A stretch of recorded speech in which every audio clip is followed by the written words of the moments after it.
Bismillahirrahmanirrahim. Assalamualaikum warahmatullahi wabarakatuh.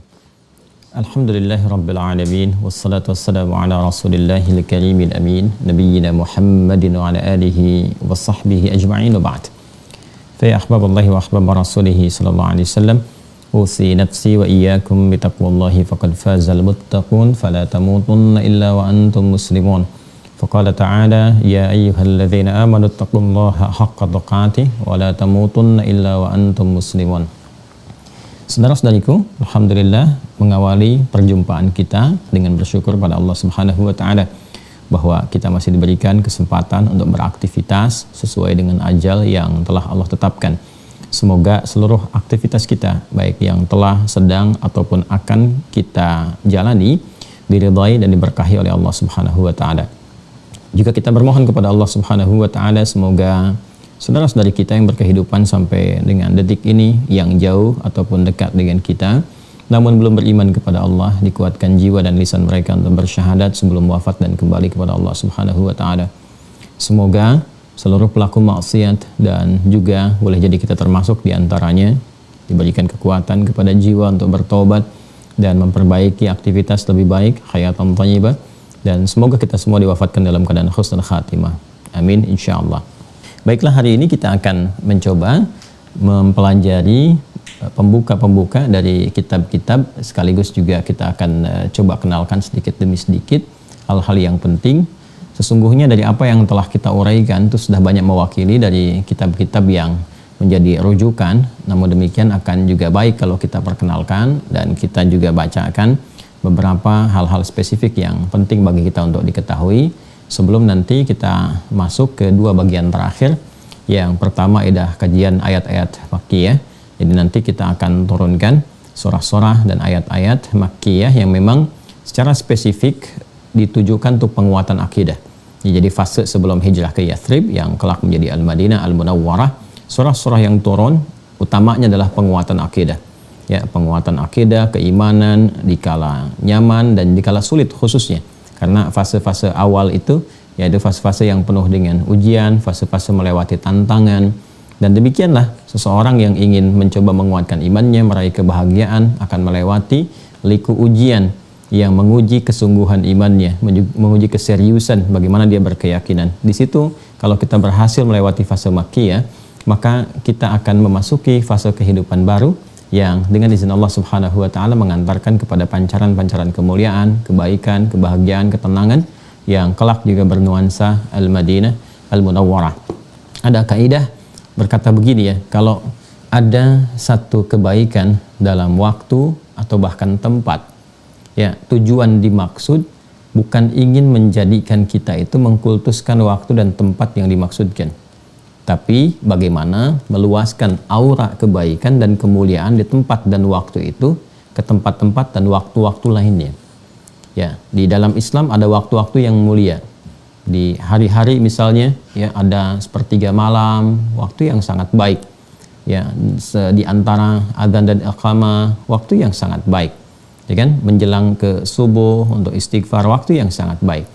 Ada lagi yang sifatnya misalnya ke Jumat, pekanan, kan? Senin dan Kamis untuk puasa, bahkan juga nanti Kamisnya terkait dengan amal-amal kita, ya bagaimana kemudian dikoreksi, dilihat oleh kita, karena pada keadaan itu juga Allah Subhanahu wa taala, kan? Seperti dalam hadis Nabi sallallahu alaihi wasallam yang sahih juga disebutkan menerima pelaporan-pelaporan dari malaikat yang setiap saat Allah Maha mengetahui. Bahkan sebelum dilaporkan pun Allah sudah Maha mengetahui. Ini untuk menunjukkan kepada kita bahwa semua apa yang Allah ciptakan, Allah tetapkan itu berfungsi baik, yang ditunjukkan kepada kita bahwa berjalan sempurna keseluruhannya.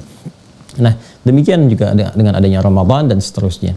Spirit-spirit kebaikan yang ada di dalamnya sesungguhnya diarahkan, dilatihkan oleh Allah kepada kita untuk menyebar di setiap waktu. Puncaknya setahun sekali saat Ramadan itu kan. Ya bukan berarti kita harus mengkultuskan Ramadannya. Atau boleh jadi kita hanya fokus di Ramadannya saja, sementara 11 bulan berikutnya kembali kepada keadaan-keadaan sebelum Ramadan. Itu yang tidak diinginkan. Jadi diberikannya waktu yang baik seperti Ramadan dalam sebulan, supaya kebaikan di Ramadan itu menyebar di 11 bulan berikutnya. Kan? Likai tasyi'a, supaya menyebar gitu kan, khairatuha kebaikan-kebaikan yang ada di waktu-waktu yang mulia itu, baik Ramadan ataupun yang lainnya, fi baqiyatil awqat, di sisa-sisa waktu-waktu yang lainnya. Jadi jangan sampai saat Ramadan rajin baca Al-Quran, saat Ramadan rajin berbagi, saat Ramadan rajin qiyam malam, ya, tapi latihan di waktu itu tidak kemudian diterapkan di sisa waktunya. Orang yang biasa makan kerupuk 30 hari, maka hari berikutnya ketika kerupuknya tidak ada, dia akan gelisah dan bertanya, mana kerupuknya, kan? Dan seharusnya pasca Ramadan itu membentuk kebiasaan, kekuatan, kebaikan. Itu diantara filosofinya. Demikian juga tempat. Jangan sampai saat di Mekah misalnya kan, rajin, bagus, semangat. Memang spiritnya berbeda. Motivasinya tidak sama. Tapi hikmahnya, ya ini yang paling penting yang kita pelajari. Hikmahnya adalah, itu tempat untuk melatih diri kita, untuk mendekat kepada Allah. Sehingga saat kembali dari situ, suasana itu terbawa, auranya nampak. Makanya orang kalau awal-awal pulang dari Mekah kan, dari Madinah kan terasa tuh, ya, ke masjidnya, ibadahnya itu yang dipertahankan, dilatih. Kebiasaan yang dibangun selama di Mekah, di Madinah itu dibawa, dipraktekkan kembali sehingga semua aura kebaikannya melekat dalam kehidupan kita. Itu konsepnya seperti itu. Ya, gambarannya demikian. Karena itulah terkait juga dengan akidah, teman-teman sekalian. Nah, ini penting bagi kita untuk mengaji, untuk melihat ya bagaimana perjalanan itu diberikan kepada kita, terutama dari aspek-aspek sejarah yang bisa digali. Ya, seperti kita pelajari fase-fase Makkiyah. Nabi SAW sebelum hijrah ke Yathrib, ke Al-Madinah Al-Munawwarah, maka semua nilai-nilai, kesan-kesan, wahyu-wahyu yang diturunkan pada saat itu memberikan gambaran kepada kita tentang miniatur praktek keimanan yang akan kita lalui. Walaupun berbeda ruang, berbeda tempat, berbeda keadaan. Ya, kan generasinya sudah berganti. Mungkin keadaannya tidak sama, tapi substansinya serupa. Setiap orang akan beriman akan melewati ujian, dari ujian yang ringan sampai mungkin ujian yang menggoncang kepada jiwa. Ya, sekarang kita dihadapkan pada tantangan-tantangan ujian, mungkin di masa Nabi SAW bentuknya tidak seperti ini. Ya, tapi substansinya serupa. Kalau dulu kan disoal, ya kan, baik dengan syair-syair, ya baik dengan tuduhan-tuduhan dan sebagainya. Kekinian mungkin perangkatnya berbeda, tapi substansinya serupa. Ya, pendangkalan-pendangkalan akidah, kemudian ujian-ujian pemikiran dan sebagainya. Nah, itu harus dijawab, diselesaikan. Dan tuntas itu dengan bimbingan-bimbingan wahyu sebetulnya. Sudah selesai. Jadi kalau kita keluarkan surah-surahnya, yang menariknya sesungguhnya ayat-ayat dan surah-surahnya sudah banyak itu dihafalkan. Itulah fitrahnya gitu. Jadi surah-surah melekat yang pada jiwa kita yang umum dibacakan. Umum itu kan awam namanya. Ya, kata kerjanya amma. Amma ya ummu, gitu kan? Nah, itu dari kata amma, itu kan mengakar dari situ, terlahir hybridnya kan awam. Ya, am itu seakar dari situ. Ya, ta'mim seakar dari situ. Ya, jadi semua kata-kata yang awam, am, gitu kan? Itu seakar dengan verbnya dari kata ain, kemudian mim ditasydidkan jadi amma. Ya kan, sesuatu yang umum gitu kan. Nah, dari situ muncul kata awam. Melekat pada setiap jiwa orang-orang beriman, mudah dihafalkan kalangan awam, maksudnya umum, secara umum. Ya, itu tanpa disadari surah-surah itu adalah benteng akidah sebetulnya. Surah-surah yang terkait dengan penguatan akidah. Makanya kita umumnya kan banyak menghafal juz amma kan? Ya, juz amma itu bisa dipahami dengan dua hal. Yang pertama adalah juz yang dibuka dengan kalimat amma di awal surahnya, karena dibuka dengan an-naba, amma yatasa'alun, karena itu disebut dengan juz amma. Juz ke-30 terakhir yang dibuka dengan kata amma di surah an-naba. Ya, nah, ada yang kedua dari segi maknawi. Ya, dari segi maknawi itu digambarkan ini juz yang umumnya diketahui, mudah dihafalkan oleh orang-orang Islam, orang-orang beriman. Ya, kenapa menjadi mudah? Salah satu hikmahnya bukan hanya desainnya itu digunakan untuk sholat sebagai kemudahan dalam ibadah, tapi lebih daripada itu kalau kita gali di antara rahasianya adalah menjadi mudah karena ini ayat-ayat yang otomatis menguatkan fondasi keimanan. Jadi surah-surahnya kalau kita pelajari, digali, itu lebih menguatkan keimanan kita, jiwa kita. Ya, ada yang membangun ketenangan, kenyamanan saat dikucilkan ketika misalnya memeluk Islam atau ingin lebih dekat dengan Islam, dengan tuntunan agama.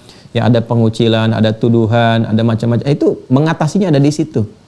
Ya, surah-surahnya ada di situ. Ya, bagaimana kita mengkaji ad-duha, al-insyirah gitu kan?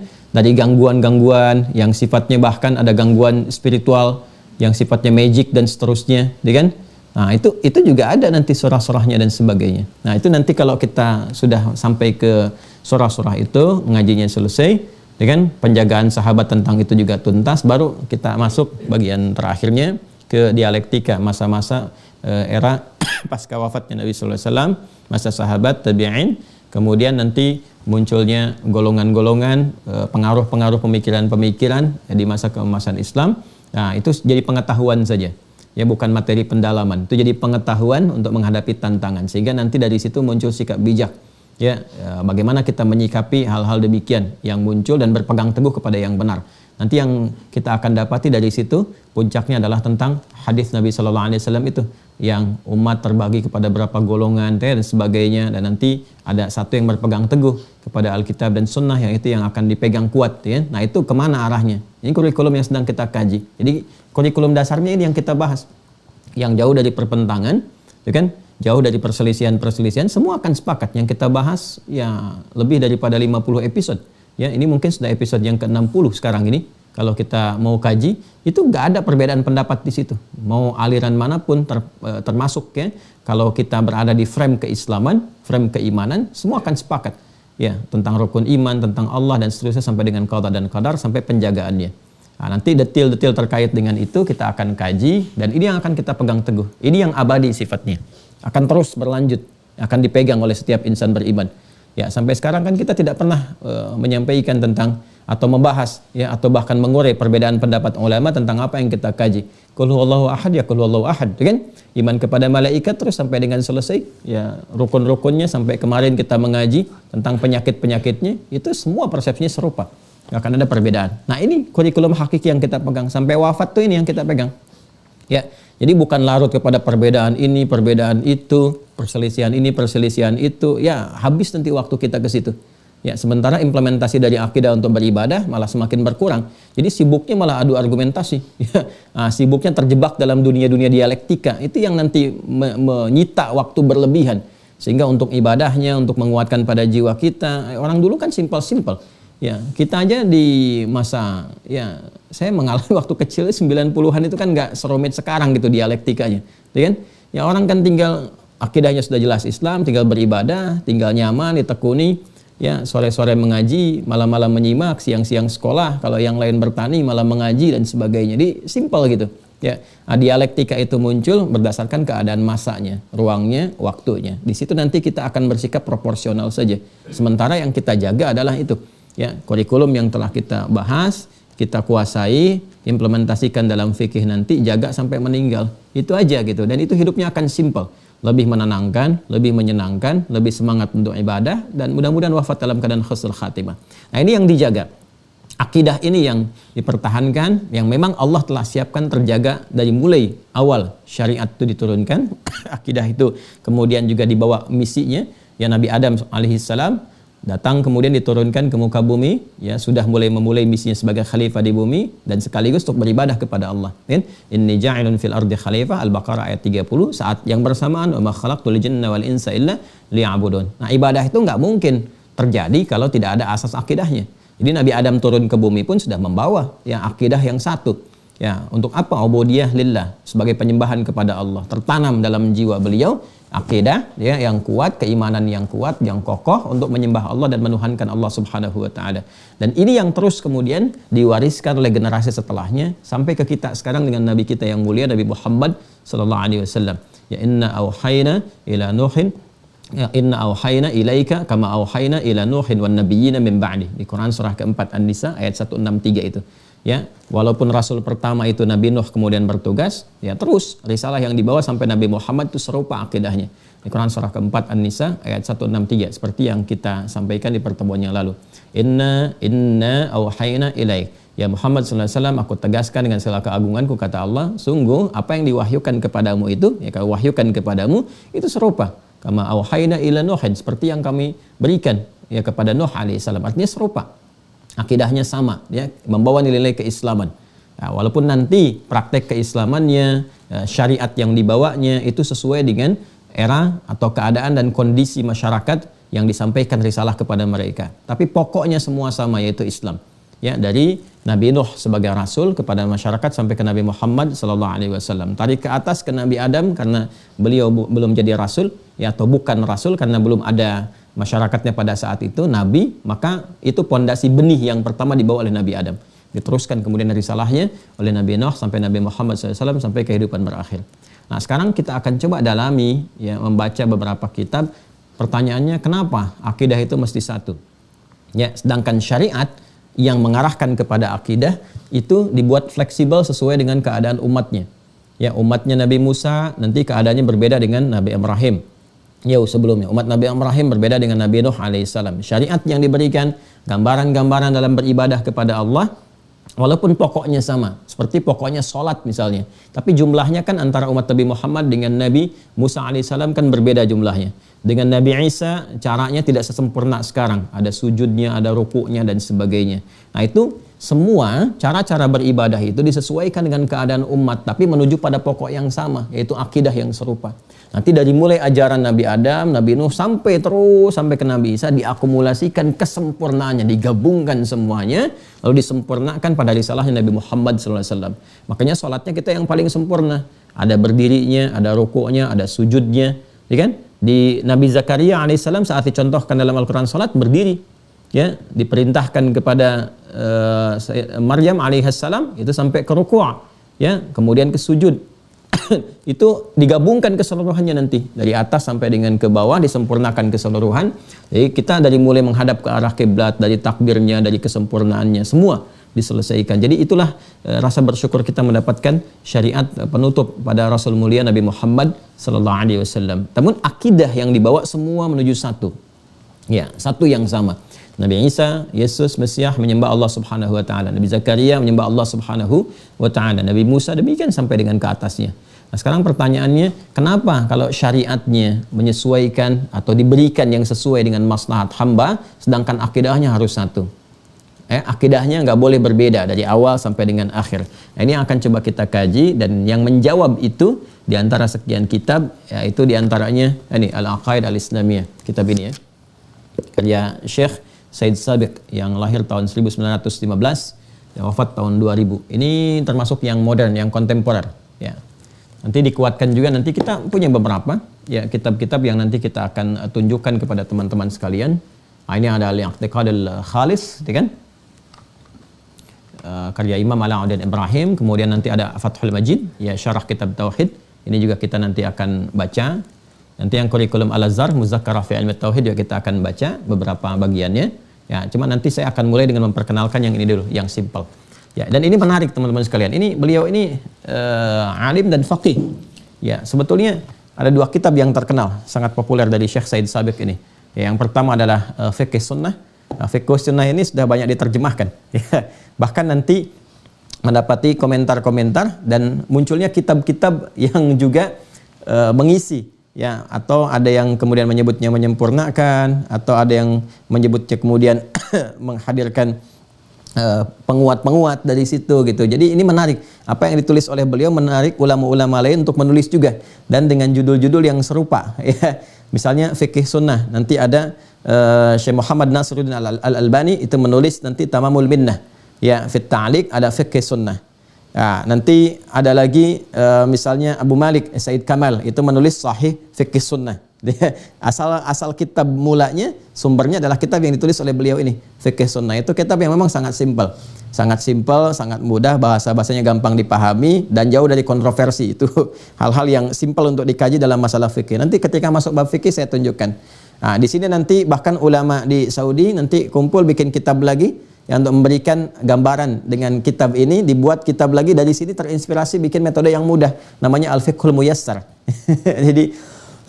Jadi ini menarik ini ya, apa yang ditulis oleh beliau menginspirasi ulama-ulama lain untuk menghadirkan kitab-kitab dengan nama-nama yang serupa atau metode yang sama. Karena ini punya keunggulan, beliau itu kalau menulis keunggulannya itu di metodologi. Jadi mudah untuk dipahami, simpel, mudah dipahami, langsung ke esensinya gitu, seperti apa. Sehingga nggak terlalu rumit belajarnya. Nanti kalau sudah masuk bab fikih saya tunjukkan kitab-kitab induk seperti apa, turunannya bagaimana ke bawahnya, ya. Nah, di antara kitab yang populer itu yang pertama, yang kedua ini ya Al-Aqaid Al-Islamiyah di bidang akidah. Ini pun simpel. Dan simpelnya itu bisa memberikan penjelasan tentang konsepsi-konsepsi kitab-kitab klasik dengan nuansa yang modern. Ya, dengan pendekatan-pendekatan yang baru yang ada di zamannya gitu. Jadi, kita kan nggak terlalu jauh ya. di abad ke-20 kan, dari 1915 sampai dengan ke-2000, sekarang kita masuk abad ke-21, kan nggak terlalu jauh masanya. Jadi isu-isu yang ditampilkan, kemudian kalimat-kalimat yang dibangun, ya kosakatanya, diksinya, itu mudah dipahami oleh era sekarang karena masanya nggak terlalu jauh, ya kan? Nah, yang masa lalu kan gini, kalau kita mau contohkan sesuatu, ya memberikan contoh, ajarannya sama, substansinya serupa. Namun kalau kita ingin memberi contoh, kan kita nggak mungkin memberi contoh yang ada di masa depan. Yang memungkinkan diberi contoh itu yang ada di masa yang sedang kita lalui, ya kan? Kita memberi contoh sekarang, kita beri contoh ya orang-orang di masa kini, keadaan masa kini, masa lalu sebagai inspirasi, tapi masa depan belum dilalui kan? Nggak bisa kita berikan contoh di masa depan. Yang ada adalah perkiraan-perkiraan kita, mungkin begini, mungkin begitu. Kalau Al-Quran sudah mutlak, kalau hadis sudah mutlak. Nah ini karena dekat masanya ke kita, maka contoh-contoh yang diberikan pun nggak akan jauh dari apa yang pernah kita kenali. Ya, tahun 2000 kan masih dekat dengan kita. Sekarang 2022, jadi kan 22 tahun berlalu ke belakang, gitu kan? Nah, tahun 90-an kan nggak terlalu jauh. Jadi contoh yang diberikan pun di masa-masa kita alami, kita rasakan, sehingga, nah ini yang paling penting bagi kita. Ya, baik contoh penguatan akidah, penyimpangan-penyimpangan yang ada, pemikiran-pemikiran sebagai tantangan, kita hadapi langsung. Ya, karena embrionya boleh jadi muncul di masa itu, sekarang berkembang. Jadi kita tahu nih, oh ini kalau aliran ini, berarti ini aliran-aliran sebetulnya penyakit, membawa ini nih, nuansa-nuansa ini. Kan kemarin kita belajar penyakit akidah kan? Tentang nifak, jadi munafik, namanya bisa banyak. Nah ini kitab-kitab kontemporer penting, membawa bimbingan-bimbingan substansi yang serupa, yang mengakar sama sampai ke era Nabi, tapi menampilkan nuansa yang kita rasakan di dunia kekinian gitu. Ya, jadi kita tahu penyakitnya. Kalau dulu kita melihat misalnya ada Mu'tazilah, kan Qadariyah, Jabariyah, itu kan masa-masa dulu istilah-istilahnya, kan? Kekinian itu bertransformasi nanti namanya. Ya, kayak Mu'tazilah, ada yang lebih Mu'tazilah dibandingkan Mu'tazilah dulu, seperti liberal, kan? Ya, yang dikenal dengan sepilis itu, sekular, liberal dengan pluralis dan sebagainya. Itu kan embrionya embryo seperti itu, tapi nuansanya kekinian. Jadi kalau Anda nggak kenal dengan yang sekarang, Anda akan mengira ini aja yang di masa lalu yang penyakit. Sementara nama-nama yang berubah kekinian seperti sekarang diduga sebagai aliran biasa. Ya, postmodernisme dalam pembahasannya itu ya. Di masa-masa modern melahirkan aliran pemikiran itu bukan baru sebetulnya. Sudah keduluan dan solusinya sudah ada. Nah, ini kitab-kitab yang coba kita tampilkan. Kita membaca ya. Nah, nanti apa yang sesuai dengan kurikulum kita itu yang kita ambil ya. Baik di halaman yang ke-9 yang saya yakin dulu pernah di-scan juga. Ya, pernah di-upload juga. Jadi kalau Anda masih pegang yang Al-Aqaidah Al-Islamiyah, dulu kan yang mafhumul iman awal aqidah itu. Ya, kita sudah sampaikan intinya. Bismillahirrahmanirrahim. Limadza kanatil aqidah wahidah wa khalidah? Ya, limadza kanatil aqidatu wahidatan wa khalidah? Ya, pertanyaannya kenapa akidah itu mesti satu dan kekal? Ya, tadi kan sudah kita bahas dari awal, ya kan? Bahwa apa yang dibawa oleh Nabi Adam alaihissalam sampai Nabi Muhammad sallallahu alaihi wasallam, ya, dari Nabi Adam turun ke bumi, kan, memulai misi. Quran surah kedua ayat 38. Qulna ihbitu minha jami'a. Jadi dimulai misi. Sebagai apa? Pertama khalifah, ya kan? Ini sudah saya terangkan berkali-kali namanya, termasuk konsekuensinya. Quran surah kedua ayat 30. Kemudian membawa misi ibadah. Quran surah ke-51 ayat 56. Kan? Beliau turun bersama pasangannya Sayyidah Hawa alaihissalam. Ya. Nah, jadi belum ada umat nih, belum ada masyarakat. Nah, karena itu statusnya nabi. Status beliau ini nabi. Ya, Nabi Allah. Ya, karena itu menjadi insan terpilih. Insan terpilih itu kan nanti bisa nabi statusnya, bisa rasul, kan? Bisa dari kalangan aulia, ulama, salihin. Ya, jadi kalau digabungkan nanti itu dipilih, itu istofa, pilihan-pilihan khusus yang memberikan kesan baik dan misi, itu bahasa Arabnya istofa namanya. Istofa. Ya. Kalau melekat kepada orang menjadi identitas disebut Mustafa. Ya.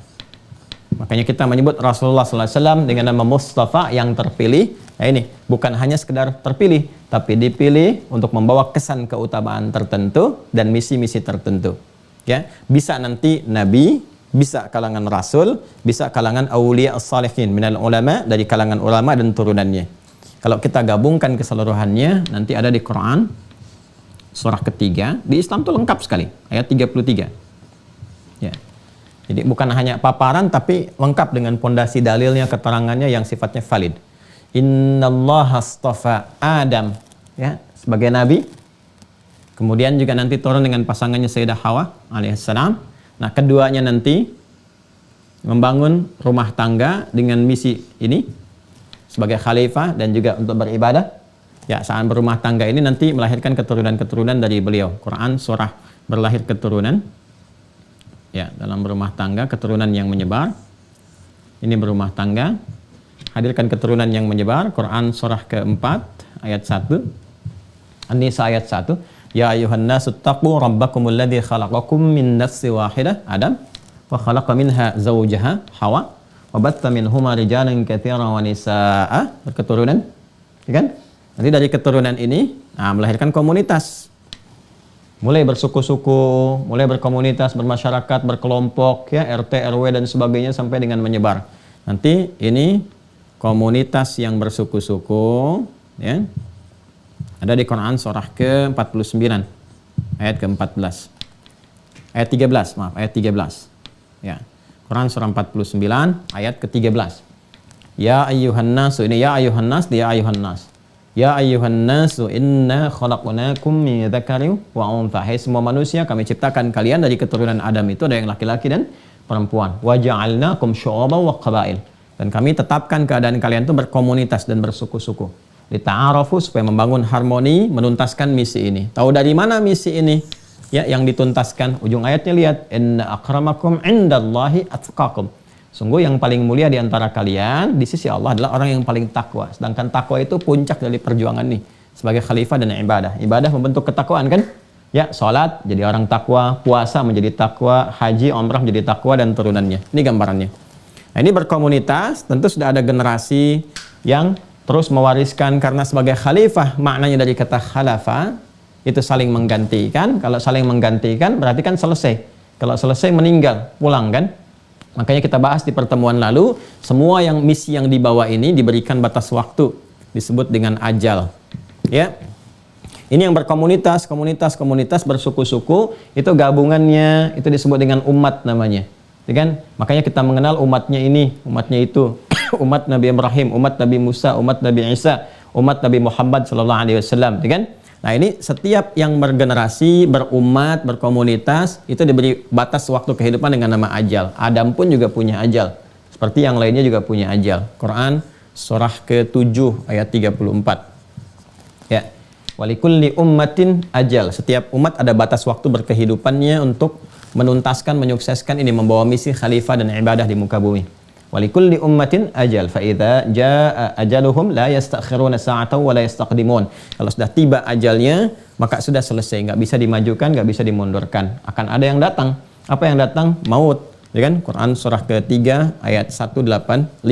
Kullu nafsin dha'iqatul maut. Dan nanti tugasnya sudah saya sampaikan saat membahas tentang simpul kedua tentang malaikat, malakul maut, ya. Yang Quran surah 32 ayat 11. Qul yatawaffakum malakul mautil ladzi wukila bikum, dan turunannya. Artinya Adam selesai, muncul nanti generasi baru yang sudah berkomunitas.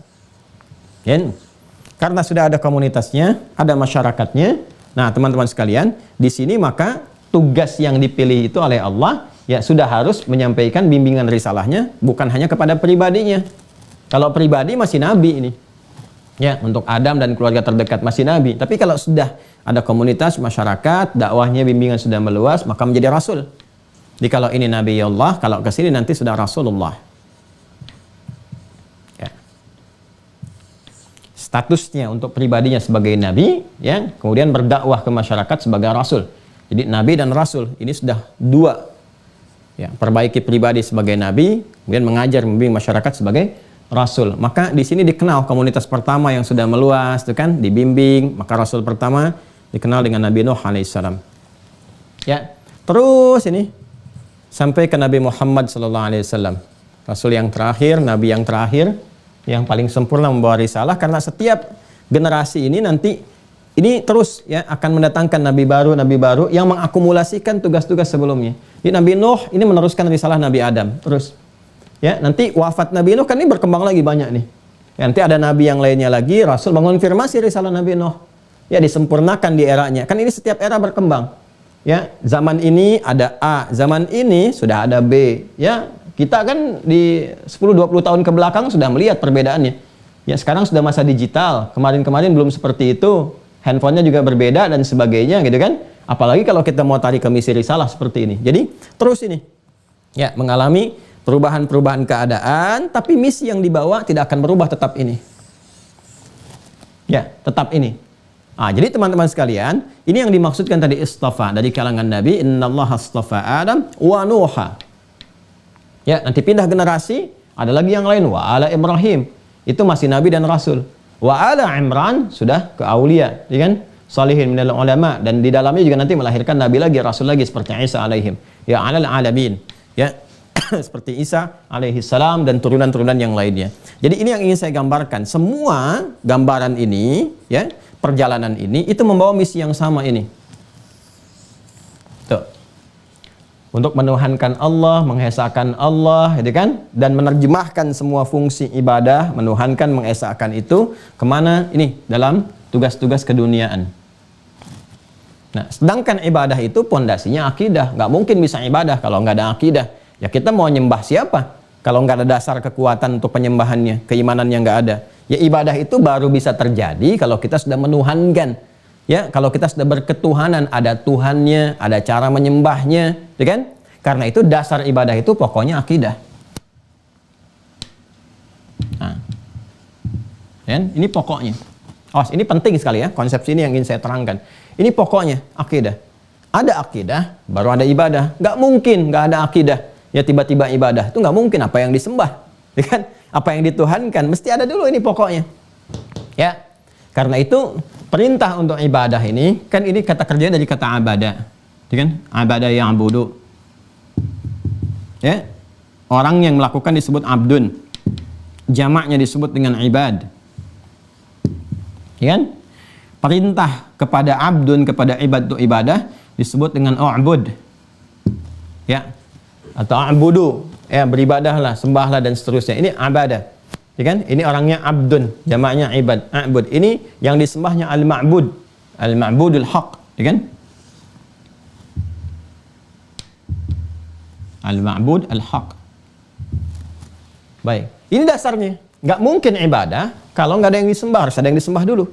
Karena itu Allah ketika mengenalkan dirinya sebagai Tuhan, sebagai Al-Ma'bud al-Haq, mengenalkan dulu saya yang disembah yang sesungguhnya.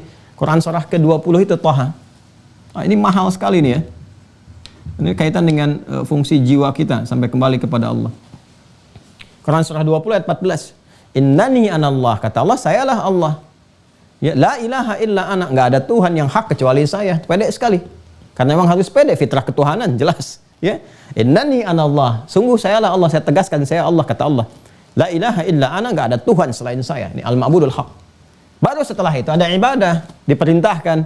Perintahnya u'bud, fa'budni. Tuh, jelas kan? Fa'budni. Setelah ada akidah, baru ada ibadah. Fa'budni, sembah saya. Bertanya bagaimana cara menyembahnya? Wa aqimis sholata li dzikri. Ya, buktikan, implementasikan lewat salat. Ya, untuk menunjukkan kalian ingat, kalian menuhankan aku, kan? Kalian terhubung kepadaku. Itu jadi ada akidah, ada ibadah. Nanti implementasinya apa ibadahnya, jenisnya, bagaimana aturannya. Kita dikenal dengan sholat. Makanya sholat masuk dalam kategori apa? Ibadah. Sebagai implementasi apa? Akidah. Nanti fungsi dari sholat dibawa untuk berkehidupan. Jadi itu praktek latihan untuk terhubung kepada Allah. Saat konektivitas itu ada, pesan-pesan dari sholat itu diterjemahkan dalam perilaku. Makanya tanha anil fakhsya'i wal munkar. Itu fungsi apa? Khalifah. Ini nyambung semua, ya kan? Jadi yang dibawa ini semua, teman-teman sekalian, akidah dalam rangka menyembah, memakmurkan ini dan seterusnya, yaitu diterapkan di setiap generasi dan diminta semua patuh, ya. Jadi ini bentuk kepatuhan. Kalau sudah akidah itu sifatnya mesti patuh, sami'na wa ata'na. Ya, patuh, tunduk dan seterusnya. Bagaimana cara melakukannya? Nanti Allah memberikan jalan-jalan sesuai dengan keadaan umatnya. Gak mungkin disamakan umat Nabi Muhammad dengan umatnya Nabi Musa alaihissalam. Keadaannya berbeda, secara fisik berbeda, tantangannya tidak sama, kegiatannya tidak serupa. Zaman Nabi Musa belum ada Google, belum ada media sosial, belum ada macam-macam, gak ada kereta api, gak ada pesawat dan seterusnya. Ya, jadi keadaannya tidak sama, kan? Tapi akumulasi keadaan di masa lalu itu akan menyempurnakan, menggabungkan satu dengan yang lainnya, dan indahnya nanti diturunkan syariat yang menyempurnakan, mengcover semua itu di eranya Nabi Muhammad SAW sampai kehidupan berakhir. Nah, cara memberikan jalan untuk mengoptimalkan itu disebut dengan syariat. Jadi syariatnya bisa berbeda. Di zaman Nabi Musa, Nabi Isa, sampai ke Nabi Muhammad SAW, kita tarik garis yang nggak terlalu jauh gitu kan ke atasnya. Walaupun ada kemiripan-kemiripan kasus, penanganannya bisa berbeda sesuai dengan keadaan umat. Tapi semua mengakar pada akidah yang sama. Ya, prinsipnya harus apa? Akidah ini harus patuh, harus taat. Ya kalau nggak patuh, bagaimana bisa disebut dengan akidah? Akidah itu kan mesti dipatuhi, mengakar pada jiwa, gitu kan? Mengikuti apa yang diinginkan al-ma'budul haq, ya, oleh Tuhan yang satu-satunya Tuhan, Allah. Ya Allah. Ya, kalau sudah ada Allah, sudah jelas Tuhannya umat Islam. Ya, jadi jangan sampai nanti ada satu kalimat-kalimat yang mengesankan bahwa Allah itu nama umum. Bukan, Allah itu nama Tuhan bagi umat Islam. Makanya orang jahiliyah saat bertanya dulu itu, ya qul, ya, katakan kan Muhammad SAW, Allah turunkan surah Al-Ikhlas itu, qul huwallahu ahad, dialah Allah, ya kan? Kenapa turun surah itu? Karena dulu waktu awal-awal turun itu menggunakan kata Rabb, menggunakannya dengan menggunakan kata Rabb, nama umum yang memberikan perhatian, seperti saya bahas di awal-awal dulu, memberikan perhatian, kebutuhan, rasa sayang dan sebagainya, itu kan perhatian, perawatan, tanda-tanda dan seterusnya. Nah itu orang-orang kafir Quraisy pada masa itu merasakan bahwa ini Lata, Manat, Uzza juga, Lata, Manat, Uzza, Hubal dan sebagainya itu punya fungsi Rabb juga. Jadi mereka menyebutnya ini berhala-berhala itu dengan Rabb juga. Maka dari itu mereka mengatakan kepada Nabi Muhammad, siapa nama Rabbmu itu? Ya, kalau cuma Rabb, ini Lata juga Rabb kami, Uzza Rabb kami, kata mereka. Jadi kan Hubal Rabb kami, kata mereka, berhala yang terbesarnya. Maka turun surah Al-Ikhlas untuk menanggalkan semua itu dan mengarahkan kepada Tuhan yang hakul. Katakan Muhammad SAW, huwa, yang dimaksud Rabb itu dengan Allah, dialah Allah Subhanahu wa taala. Ahad, yang punya sifat ahad, yang pernah saya terangkan dulu. Ya, jadi kalau sudah disebutkan Allah, sudah itu Tuhannya umat Islam. Jelas ya? Karena nanti kalau sudah masuk ke dialektika, saya tunjukkan ada satu pembahasan khusus tentang orientalis dan misionaris. Nanti saya sudah belajar, yaitu ada bukunya sendiri. Nanti di antara kalimat yang dimunculkan supaya kita ada keraguan dan sebagainya, seakan-akan dibuat Allah itu nama umum bagi Tuhan. Ya, sehingga nanti seakan-akan ada kesan pertanyaan, ini Allah saya, Allah kamu siapa? Gitu kan? Nah itu pertanyaan yang rancu, karena Allah itu kalau sudah disebutkan ya sudah mengacu pada Tuhannya umat Islam. Jelas ya? Nah ini al-ma'budul haq. Jadi setiap yang terhubung ke sini, ini yang disebut dengan akidah. Dan sifatnya harus dipatuhi, harus ditaati. Patuh, taat. Oh jelas ya, Anda sama pimpinannya patuh, taat. Kalau nggak patuh, nggak taat, pimpinan birokrat, keluar kan? Pindah posisi, dimutasi, atau selesai. Ya, di pekerjaan Anda kalau nggak patuh, nggak taat, ya pada garis komandonya selesai. Di militer apalagi? Ya, jadi Anda bayangkan, dalam kehidupan dunia saja ada garis kepatuhan, ketaatan pada yang tinggi. Maka dalam akidah sudah pasti harus lebih daripada itu, karena sifatnya maha tinggi. Ya, maha segalanya. Karena itu mesti ada kepatuhan, ketundukan dari dasar ini. Nah, patuh, tunduk, taat itu bahasa Arabnya aslama yuslimu. Aslama yuslimu.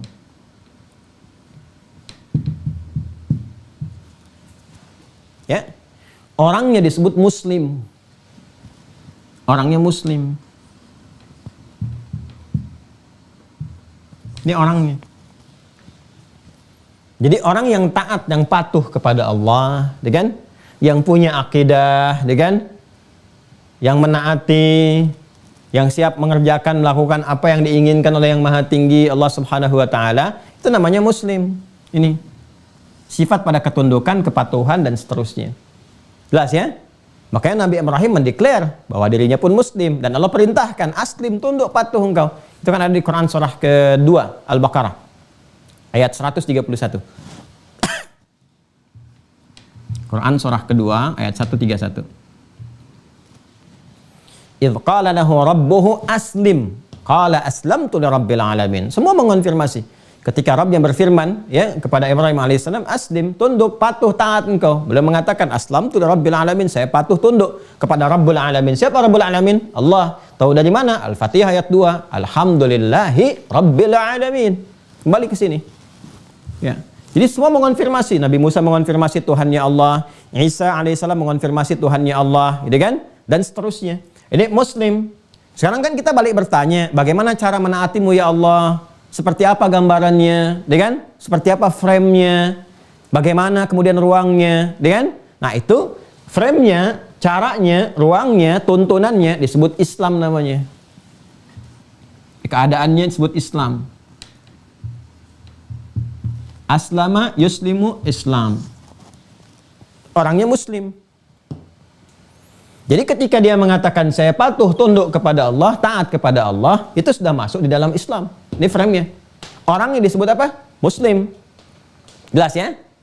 Ah, jadi kalau mau kita konfirmasi ke atasnya semua, ini semua Muslim. Ini Adam. Adam tunduk nggak? Patuh nggak kepada Allah? Patuh, berarti Muslim. Ya kan? Nabi Nuh tunduk, patuh nggak kepada Allah? Patuh, taat. Mana mungkin menyimpang dari ketentuan Tuhan? Nggak mungkin. Nabi Nuh alaihissalam menggeser risalah, memanipulasi atau mengkorupsi wahyu yang turun. Tidak mungkin, pasti patuh, taat, berarti Muslim. Ya. Kalau sudah Muslim, pasti Islam. Akidahnya pasti sama. Ya kan? Nah, kalau syariatnya mungkin akan sesuai dengan keadaan umat, tapi akidah akan sama. Berarti akidahnya apa? Akidahnya Islam. Ya kan? Karena mengakar pada satu jalur yang sama. Berarti Nabi Nuh Muslim, Nabi Musa Muslim, Nabi Isa Muslim. Apa yang dibawa risalahnya? Risalah Islam. Syariat sesuai dengan keadaan umat. Kalau benar nanti mengerjakannya dengan baik, nah ini orangnya Muslim, frame-nya al-Islam, tuntunannya disebut dengan as-silmi. Ini sudah punya makna sendiri. Allahu Akbar. Ya. Jadi ini spiritnya kepatuhan, ketundukan. Makanya ketika mendengar semua perintah Allah, kita katakan sami'na, kami dengar, wa ata'na, kami taat. Nih. Sami'na wa ata'na, sami'na wa ata'na. Amana ar-rasulu bima unzila ilaihi min rabbi wal mu'minun. Kullun amana billahi, ya kan? Wa malaikati wa kutubi, terus sampai di ujungnya apa? Sami'na wa ata'na. Mereka semua mengatakan sami'na wa ata'na. Ghufranaka rabbana wa ilaikal masir. Ya kan? Itu yang Al-Baqarah ayat 285 itu. Ini harusnya sami'na, kami dengar, kami taat, kami patuh. Nah, taat patuh itu ya Muslim. Semua mengatakan demikian. Nah, nanti untuk menaati itu frame-nya disebut Islam. Ajarannya disebut dengan silmi. Makanya kalau orang sudah Islam, sudah Muslim, artinya dia yakin dengan Allah kan? Ini. Ya, keyakinan itu disebut dengan iman. Iman itu nama lainnya apa? Akidah ke sini. Orang yang sudah yakin kepada Allah, jadi patuhnya bukan kepada lain. Ya, patuhnya bukan kepada yang lain, tapi kepada Allah. Taatnya kepada Allah. Kepatuhan, ketaatan, keyakinan yang tinggi kepada Allah untuk dipatuhi, ditaati, itu disebut iman namanya. Ya, kata kerjanya disebut amana. Amana. Jamaknya disebut amanu. Ya, karena itu di Al-Baqarah, Quran surah kedua, ayat 285, dikonfirmasi ini yang ini tadi. Nih, perjalanan para rasul itu. Untuk menunjukkan bahwa iman mereka itu kepada Allah, bukan kepada lain. Ya, amanar rasulu bima unzila ilaihi mir rabbih wal mu'minun. Semua rasul itu yakin, beriman, pakai kata amanah terhadap apa yang diwahyukan kepada mereka. Termasuk orang-orang beriman yang mengikutinya. Kalau sudah amanah dari kata iman, pemilik iman. Iman itu kan ikatannya disebut dengan apa? Akidah. Ya. Makanya panggilan bagi orang yang sudah beriman, ya, dan siap tunduk patuh kepada Allah, Muslim, dan mengikrarkan dia beriman, panggilannya bentuknya amanu sebagai bentuk jama'. Karena itu di Al-Quran kita temukan panggilan-panggilan iman. Ya ayyuhalladzina amanu, ya ayyuhalladzina amanu, ya ayyuhalladzina amanu, kutiba alaikumussyam, ya ayyuhalladzina amanu, aufu bil uqud.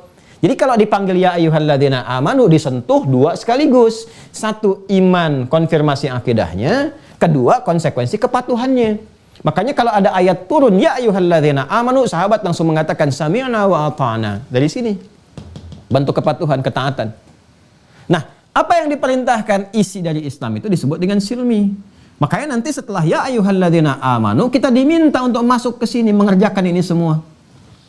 Ya, semampu kita secara menyeluruh, jangan sebagian-sebagian. Ya, beriman di masjid, di luar di masjid tidak beriman lagi. Saat sholat beriman, setelah sholat gak beriman lagi. Tidak, mesti menyeluruh. Sesuatu yang menyeluruh, komprehensif, semampu kita disebut kafah namanya. Kafah. Ya. Karena itu dijelaskan di Quran surah kedua, ayat 208. Kan? Ya ayyuhalladzina amanu udkhulu fis-silmi kaffah. Hei orang-orang telah menyatakan beriman kepada Allah Subhanahu wa taala, buktikan komitmen imanmu. Sami'na wa ata'na, siap ya Allah, muslim. Jadi kalau sudah muslim, sami'na wa ata'na, sami'na wa ata'na. Ya. Buktikan keimanannya. Lewat apa ya Allah? Ini kerjakan.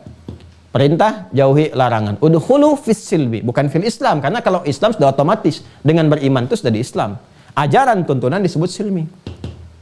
Nanti kalau dikerjakan, Allah turunkan manfaatnya begini, berkahnya di sini, dijelaskan di akhirat akan dapat begini, begini dan sebagainya. Nah, semua akumulasi itu, pemberian-pemberian itu yang memberikan ketenangan, kenyamanan, kebahagiaan, kemudahan, akses, kedamaian sampai dengan akhirat disebut salam namanya. Salam. Ini semua terkait nih. Coba lihat, salam, silmi, Islam, semua terkait. Karena dari akar kata yang sama. Tuh.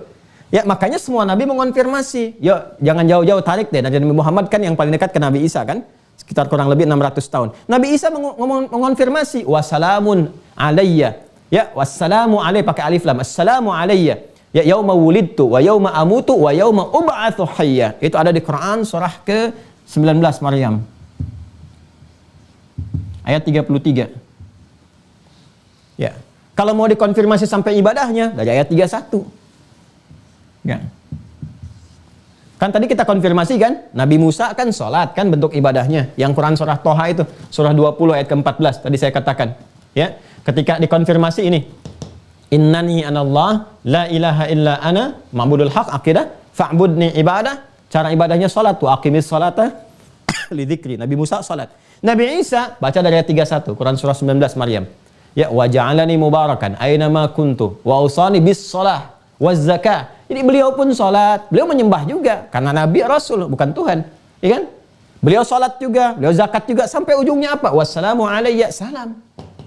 Kalau mengatakan salam berarti apa? Berarti muslim. Berarti Islam. Berarti mengerjakan tuntunan. Silminya apa? Salat, kata beliau saya salat. Ya. Saya zakat, kata beliau. Saya berbuat baik pada orang tua, pada ibu saya, ya kan? Dan seterusnya. Ini gambarannya. Maka dikonfirmasi, wassalamu alayya. Saya mendapatkan salam, jaminan keselamatan. Ya, salam ini sudah otomatis, teman-teman sekalian. Ya, Nabi Yahya, lihat sampai ke ayat 15-nya. Ini kalau kita 31, 33 untuk Nabi Isa, Nabi Yahya kan duluan. Ya, sebelum Nabi Isa, membuka jalan untuk Nabi Isa. Sebagaimana Nabi Harun membuka jalan untuk Nabi Musa alaihissalam. Jadi di sini, Nabi Yahya di Quran surah 19 ayat 15 ya. Itu mengonfirmasi juga wassalamun alaihi yauma wulida wa yauma yamutu wa yauma yub'atsu hayya. Ya, jadi ucapan ini bukan selamat tentang kelahiran, bukan, tapi mengonfirmasi tentang keislaman, tentang akidahnya. Kenapa selamat? Karena mendekat kepada Allah. Kenapa selamat? Karena salat, karena zakat, karena pegang teguh kepada kitab. Ini kan ayat 15 didahului ayat sebelumnya. Dari ayat 12 itu kan kalau kita baca, ya Yahya khudhil kitaba biquwwah wa atainahul hukma sabiyya, kan wa hananan min ladunna wa zakatan wa kana taqiyya wa barram biwalidayhi wa lam yakun jabbaran asiyya wa salamun alaihi yauma wulida wa yauma yamutu wa yauma yub'atsu hayya. Berarti mengonfirmasi Nabi Yahya itu apa? Muslim.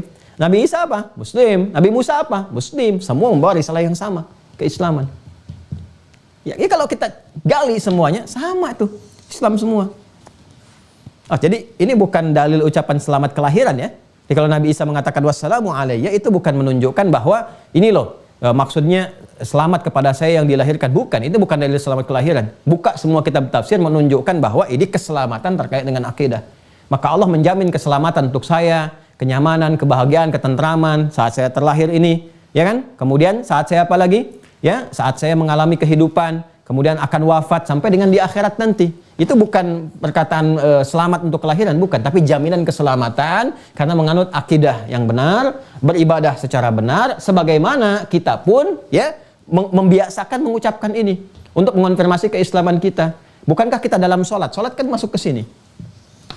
Terus prakteknya ke sini. Makanya dalam sholat ada akidah. Syahadu an la ilaha illallah, syahadu anna Muhammadar Rasulullah. Tahiyat kan? Ya kan? Terus diangkat menunjukkan keesaan, Allah esa kan? Seperti ini kan? Ya, lalu ditutup dengan apa? Setelah kita selesai salat. Assalamualaikum warahmatullah, salam. Karena berharap ini dapat salam. Kita berikrar, ya Allah, saya sudah bersyahadat, saya sudah sholat, saya patuh, saya Islam, saya Muslim. Mohon berikan salam yang mengandung rahmat dan barakahmu. Assalamualaikum warahmatullah, assalamualaikum warahmatullah. Ya kan? Diharapkan dengan itu tenang, selamat sampai pulang. Makanya surganya pun disebut dengan Darussalam. Kita mintanya mengatakan Allahumma antas salam. Allah pemiliknya disebut dengan assalam. Ya.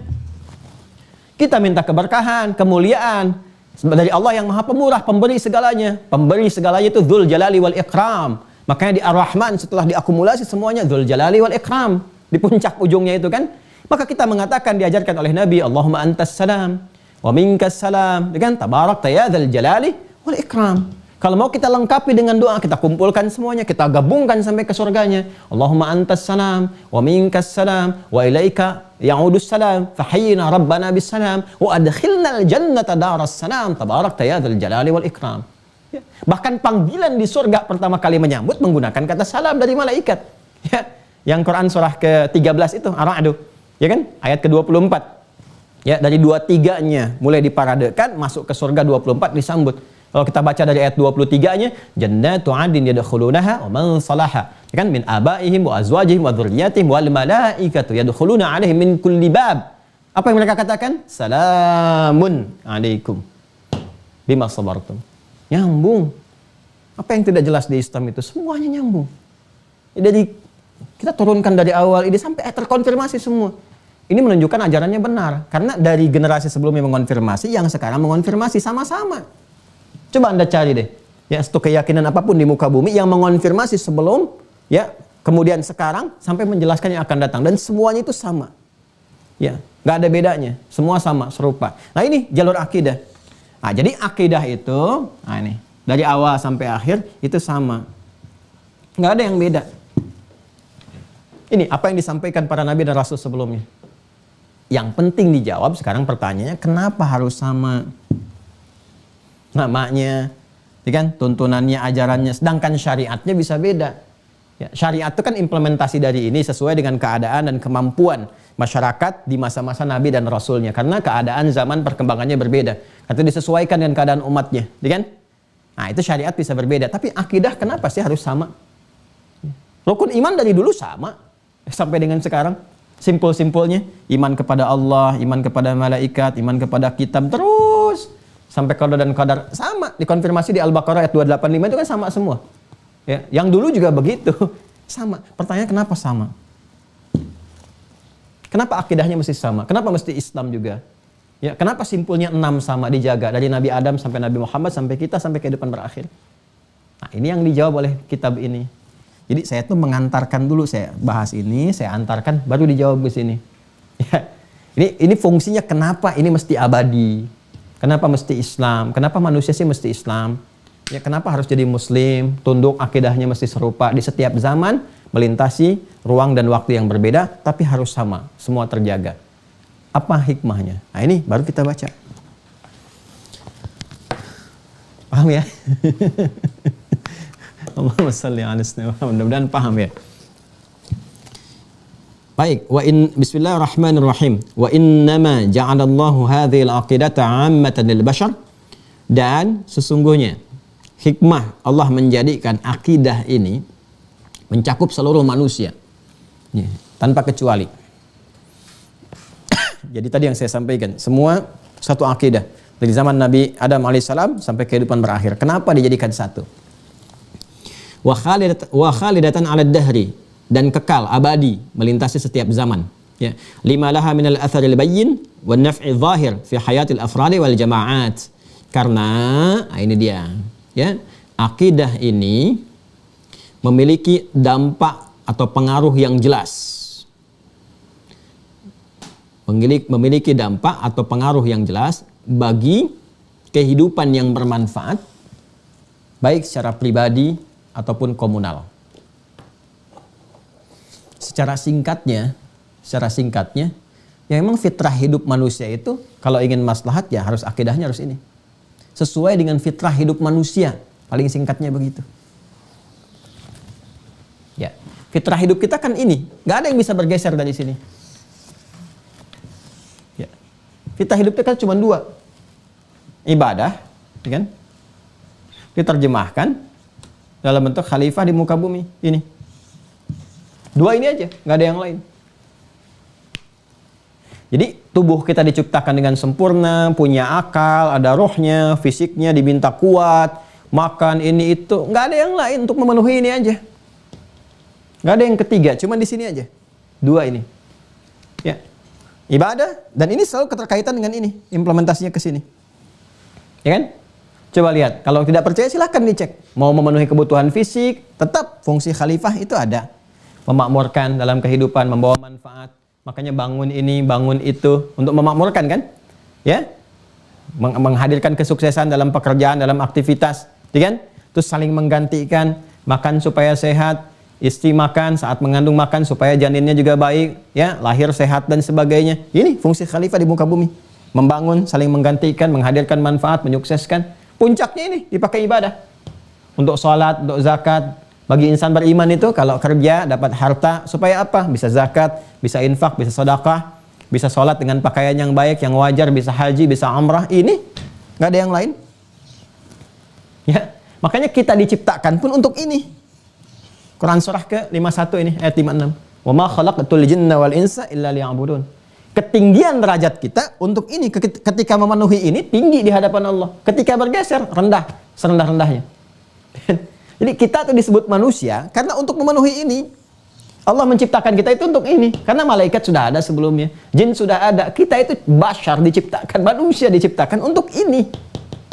Karena saat Allah memviralkan penciptaan manusia, inni khaliqum basyara, saya akan mencipta bashar, Quran surah 15 ayat 28, itu kan diviralkan kepada malaikat, pada jin yang sudah ada sebelumnya. Untuk fungsi ini. Manusia itu ada di esensi ini. Jadi kalau bergeser dari sini hilang. Ya, nilai kemanusiaannya di sisi Allah Subhanahu wa taala. Harus balik ke sini. Sedangkan pondasi untuk ini itu nggak ada yang lain kecuali akidah.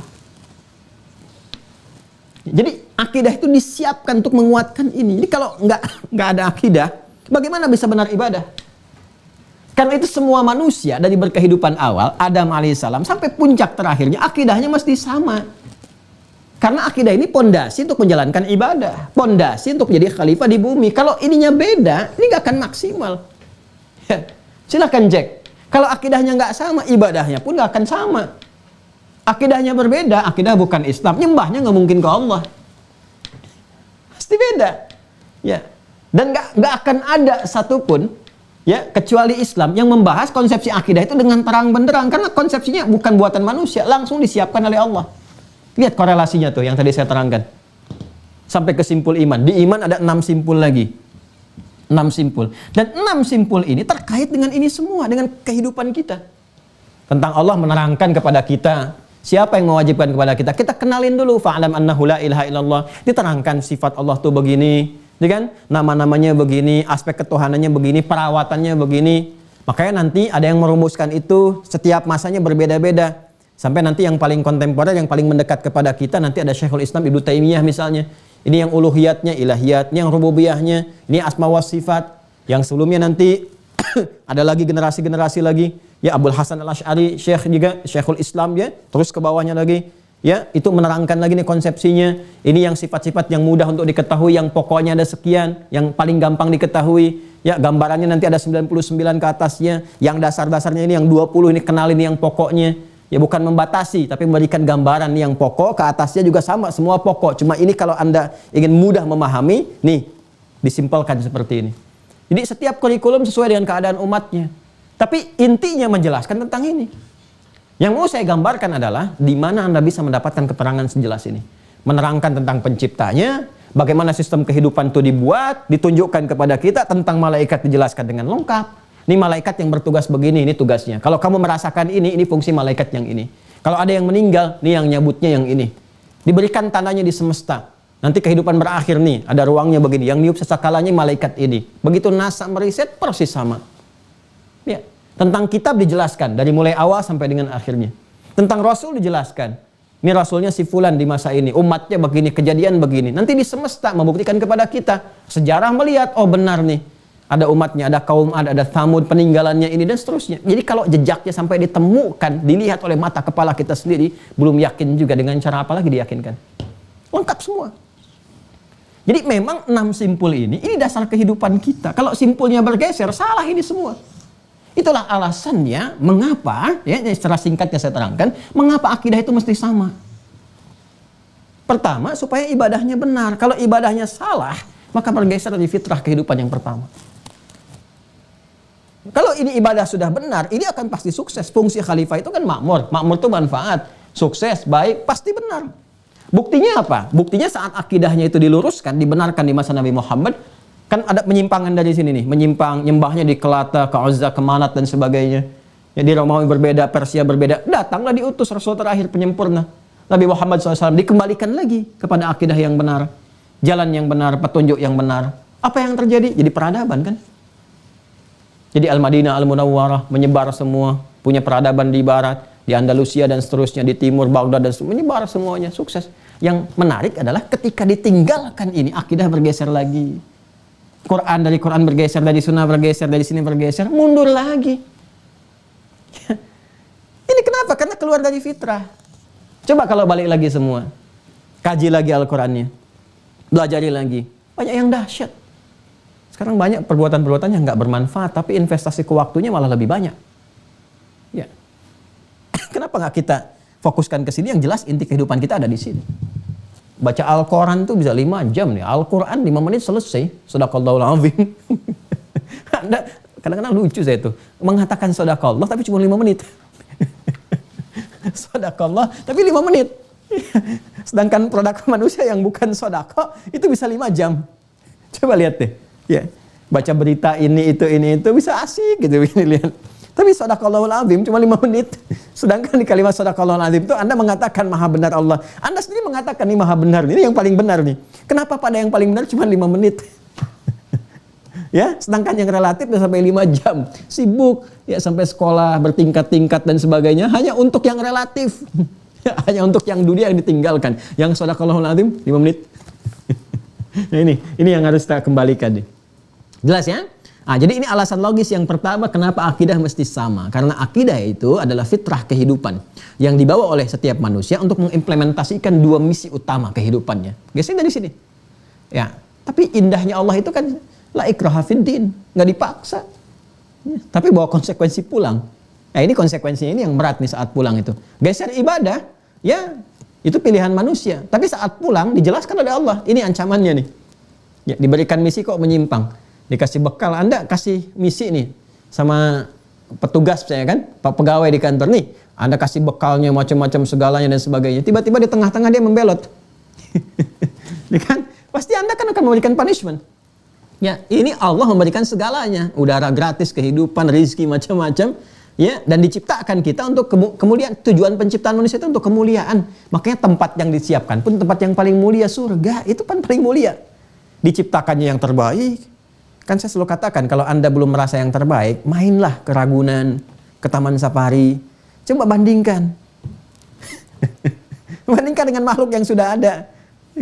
Yang sudah ada aja, yang nggak ada kan nggak bisa kelihatan. Jin nggak bisa nampak, nggak usah dibandingkin. Pasti lebih jelek lah. Ya, karena kalau ditampakkan Anda aja nggak mau lihat gitu kan. Makanya orang-orang yang mencari-cari kehidupan jin tuh, wah itu kurang sehat itu. Itu kurang sehat. Harus kita bantu supaya kembali pada yang baik. Ini dengan hewan juga bandingkan. Ya, yang paling gagah apa? Singa. Bandingkan dengan singa. Masih cakep Anda? Saya kita. Ya silakan. Ya sampai apa lagi si amang misalnya. Ya, babon macam-macam sampai ketumbuhan. Nggak ada yang paling sempurna kecuali manusia. Dari penciptaan, dari akal. Wah, ini makhluk kecil seperti ini kok bisa bikin yang besar, mesin pesawat yang terbang di atas, burung besi, ya kan? Bikin jembatan. Saya ini lagi melihat proyek di jalan tol, kan kelihatan tuh dari studio kita itu. Saya bilang sama teman-teman, karena jauh tuh, bendanya kan besar-besar itu. Manusia kecil-kecil. Saya bilang sama teman-teman kemarin, itu bukan semut ya, itu manusia tuh. Dari jauh itu manusia tuh, lihat tuh. Ya, pasang gilder, pasang ini macam-macam yang besar-besar itu. Itu bayangkan tuh, kebayang nggak? Itu baru sepersekian persen dari akalnya itu. Dari akalnya. Ya, tinggal pakai nafsu atau pakai iman. Kalau pakai nafsu ya hancur. Bikin senjata hebat-hebat, bagus-bagus, cuma buat kerusakan aja. Bunuh-bunuh orang ini dan sebagainya. Tapi kalau bagus-bagus kan jadi peradaban, jadi baik. Nah dasar untuk baik itu apa? Iman. Kalau nggak ada iman rusak. Anda silahkan cek. Salah iman ya, salah praktis nanti, salah prakteknya. Ya, salah keyakinan, salah ibadah ya keliru. Ini yang terjadi kemudian kerusuhan di mana-mana, kan? Kalau mau diurut-urut, puncaknya ke sini salah ibadah. Yang pintar banyak, tapi kepintarannya digunakan untuk memonopoli, menjajah, ya, mengekspansi ini dan itu, baik di bidang politik, ekonomi, kehidupan militer dan silahkan cek. Tapi kalau benar kita kerjakan ini semua, baik semua. Ya, silahkan riset dalam Al-Quran. Gak ada satupun kata iman kecuali bersanding dengan kebaikan. Makanya kalau orang beriman benar, pasti baik. Jadi kalau ada orang mengaku muslim, berbuat yang tidak baik, itu dikonfirmasi oleh Al-Quran, gak benar keislamannya. Ya, itu belum sampai ke taraf iman, gak benar keimanannya. Itu kan yang di Quran surah 49, ayat ke-14 itu. Qalatil a'rabu amanna qul lam tu'minu walakin qulu aslamna walamma yadkhulul imanu fi qulubikum. Ya, kalau kalian bersikap begitu, kata Allah, menyimpang, dari mata aja ngelihat yang nggak benar aja, itu belum sempurna iman. Makanya kita berlatih supaya benar imannya. Ya, Anda bisa bayangkan, melihat yang buruk aja nggak mampu, apalagi mengerjakan keburukan. Jadi nggak mungkin orang beriman tuh korupsi, nyogok, gitu kan? Nggak mungkin merampok, berzina dan sebagainya. Karena menatap aja nggak sanggup, mendengar aja nggak bisa karena imannya. Ya ayyuhalladzina amanu la yaskhar qaumin qaum. Hei orang-orang beriman, jangan saling mencela. Layak tebak-lukum baklo, jangan bikin gosip, bikin hoax, gibah dan sebagainya. Jadi menjadi pelaku itu nggak mungkin, karena nggak punya kekuatan, hanya untuk mendengar saja nggak sanggup. Berkata aja nggak bisa, bagaimana melakukan? Jadi cukuplah orang itu beriman dengan benar, pasti jadi orang baik. Dengan cara yang benar, ya kan? Nah ini gambarannya teman-teman sekalian, ini ya. Jadi kita komplit tuh, sumbernya ada, referensinya jelas, bisa digali, dan dahsyatnya, ini sumbernya men-challenge siapapun untuk membuktikan kebenarannya. Al-Quran tuh men-challenge siapapun. Kalau meragukan, di-challenge. Ya bikin dong semisalnya. Buat, kan fair. Kalau mengatakan buatan manusia, Anda kan manusia, pasti bisa bikin. Silakan bikin. Dari kata-katanya, diksinya, untayan kalimatnya, sampai isinya. Sempurna. Dan mengonfirmasi. Yang dulu mengonfirmasi, yang sekarang demikian sebaliknya. Nah ini gambarannya. Nah kalau kita mau detail, baca lagi kitabnya. Detail itu maksudnya detail bacaannya ya. Tadi sudah saya jelaskan secara umumnya seperti ini. Baik, jadi wa naf'i zahir fi hayatil afrad wal jamaah, itu fitrah kehidupan baik secara personal ataupun komunal. Jadi secara pribadi ataupun berjamaah tetap kita membawa fitrah ini. Jadi kalau ingin benar hidupnya baik, maka beriman, pelajari simpulnya yang 6, bawa dalam kehidupan. Itulah sebabnya kenapa akidahnya mesti abadi. Jelas ya? Nah, jadi kalau dikatakan kenapa Islam harus satu, harus abadi, harus dari awal sampai akhir harus Islam. Ini jawabannya karena Islam itu fitrah kehidupan. Kan? Yang berkesesuaian dengan misi kehidupan manusia, baik sebagai hamba beribadah atau khalifah di muka bumi, membangun, menggantikan, memakmurkan, menyukseskan. Jelas? Nah, kalau ingin lebih detail lagi, ya dikaji, silahkan aspek-aspeknya. Seperti yang tadi telah diterangkan. Sekarang tinggal dicek, coba lihat di setiap kitab yang diyakini sebagai kitab suci, bimbingan keagamaan, ditemukan nggak bimbingan seperti ini? Ya, ini untuk menguatkan kita ya, karena kita bicara dalam konteks spektrum keislaman kita untuk menguatkan diri kita. Dan kita menghormati apa yang diyakini oleh saudara-saudari kita yang mungkin beda keyakinan. Ya, penghormatan itu menjadikan kita semakin meningkatkan ibadah kita secara benar. Jelas ya? La ikraha fid din, lakum dinukum waliyadin. Fal ma'rifatu billahi, nah ini. Jadi harusnya implementasi dari simpul-simpul iman itu seperti yang kita pelajari. Dampaknya apa? Yang kita baca. Fal ma'rifatu billahi min sya'niha, ya kan? Dan simpul yang pertama itu mengenal Allah Subhanahu wa taala, min sya'niha, ya, dari hasil pembelajaran itu antufajjirul masyair an-nabilah wa tuqidha hawasul khair wa turabbi malakatul muraqabah. Ya, harusnya kalau orang belajar simpul pertama itu dia akan memancarkan ya aura-aura kemuliaan, masyair nabilah, ya aura-aura kemuliaan. Jadi dari matanya udah kelihatan nih. Ada nampak aura kebaikan. Masyair nabilah tuh sesuatu yang bagus, yang baik, yang indah. Kalau dibawa ke laki-laki, kalau dari tampilan fisik ganteng, perempuan tuh cantik gitu kan, makanya ada nabil, nabilah. Ya, nabil, nabilah itu maknanya ganteng, cantik, pintar, segala aura kebaikan melekat di dalamnya. Tapi harus dibuktikan karena nama itu doa. Ya, jangan sampai ada nabil, nabilah tapi kata-katanya kotor misalnya kan, pandangannya pada yang buruk. Ya, itu bukan nabilah, bukan nabil namanya. Ya. Kemudian apa lagi? Wa tuqidha hawasal khair. Ya, nah ini dan memunculkan reaksi positif. Jadi kalau mengenal Allah dengan baik, simpul pertama itu menjadikan setiap diri manusia itu akan punya pancaran kebaikan. Itu yang dalam bahasa Al-Quran nuruhum yas'a baina aydihim wa bi aymanihim. Yang saya sampaikan dulu. Masih ingat gak? Iman ada di mana? Di takwa kan? Takwa itu kumpulannya apa? Khair. Jamaahnya apa? Khairat. Jadi kalau beriman betul, konektivitasnya kepada Allah itu tinggi, cahaya keluar kan? Jadi orang baru melihat sosoknya saja. Ya mungkin belum ketemu, boleh jadi melihat dia. Ya apa mungkin sedang ceramah, lihat YouTube, lihat macam-macam. Itu baru ngelihat sosoknya atau baru dengar kadang-kadang, itu kesannya sudah berbeda. Ya, saya mau katakan pada Anda, nih Abu Jahal. Dah. Nabi Muhammad SAW. Coba lihat, baru saya sebutkan, dah kebayang. Jangankan ke level Nabi Muhammad, saya sebutkan Abu Bakar saja. Anak yang terbayang apa? Kebaikannya, kemuliaannya, nama tuh. Tapi Abu Jahal baru disebut, dah beda kita. Karena ada aura kebaikan, fitrah dalam hidup kita yang mencerna itu semua. Ya, jadi manusia itu kalau benar beriman, simpul pertamanya baik, itu akan memancarkan kemuliaan. Jadi disebut namanya muncul mulia. Itu yang dimaksud Quran surah 17 itu. Ya, ayat 70. Walaqad karramna bani Adam. Kami telah lekatkan berbagai kemuliaan kepada anak cucu Adam. Kapan dia menjadi mulia? Ketika beriman. Jadi iman itu memuliakan. Jadi kalau ada orang beriman tidak mulia, ada yang tidak sempurna keimanannya. Disebut itu semua positif. Ya, kita tuh berkeinginan kalau disebutkan nama Anda, nama saya, nama kita itu kesannya baik gitu. Kesannya positif, ya. Ya memang tidak semua manusia itu akan seperti itu. Ada saja tantangan-tantangannya. Ada lawan, ada kawan. Cuma Nabi Muhammad SAW yang disebutkan baik lawan ataupun kawan semua menilai positif. Dengan penilaian walaupun tindakannya bisa berbeda. Abu Jahal itu kontra Nabi betul. Makanya disebut Jahal. Ya, pengikutnya menyebut Abul Hakam, tapi sejarah menetapkan Abu Jahal. Bukan, itu Abu Jahal. Karena semua yang tampak itu ditentang, tapi hatinya nggak bisa mengingkari. Bang Muhammad benar, cuman bagi saya tetap salah. Itulah Abu Jahal. Dia meyakini benar, baik, ya, cuma dia merasakan jadi macam-macam sehingga menjadikan terhijab semua itu, reaksinya itu selalu salah. Ya, itu yang digambarkan. Jadi orang-orang yang benar simpul pertamanya maka akan memancarkan aura kebaikan. Nggak harus menjadi ustadz, kiai atau macam-macam, siapapun, karena ini sifatnya abdun, hamba. Jadi kalau kita benar menghamba kepada Allah, Anda mungkin nggak kenal figurnya. Tapi ketika Anda melihat orang itu rajin ke masjid, rajin ngaji, lain kan cara melihat kita. Karena konektivitas kepada Allahnya tinggi. Coba lihat sekitaran kita tuh. Orang-orang laki-laki, perempuan. Yang perempuan lihat perempuan. Yang laki-laki lihat laki-laki. Jangan ditukar. Ya kan? Silahkan cek. Begitu ada rajin misalnya ke masjid tuh. Rajin, kelihatan. Terus lihat Anda di setiap waktu sholat itu i'tikaf sejenak, baca Quran. Itu auranya berbeda. Ya, itu memiliki aura Rabbani yang cukup dalam. Nah, pandangan kita pun berbeda, apalagi kalau dia membawa pesan-pesan itu.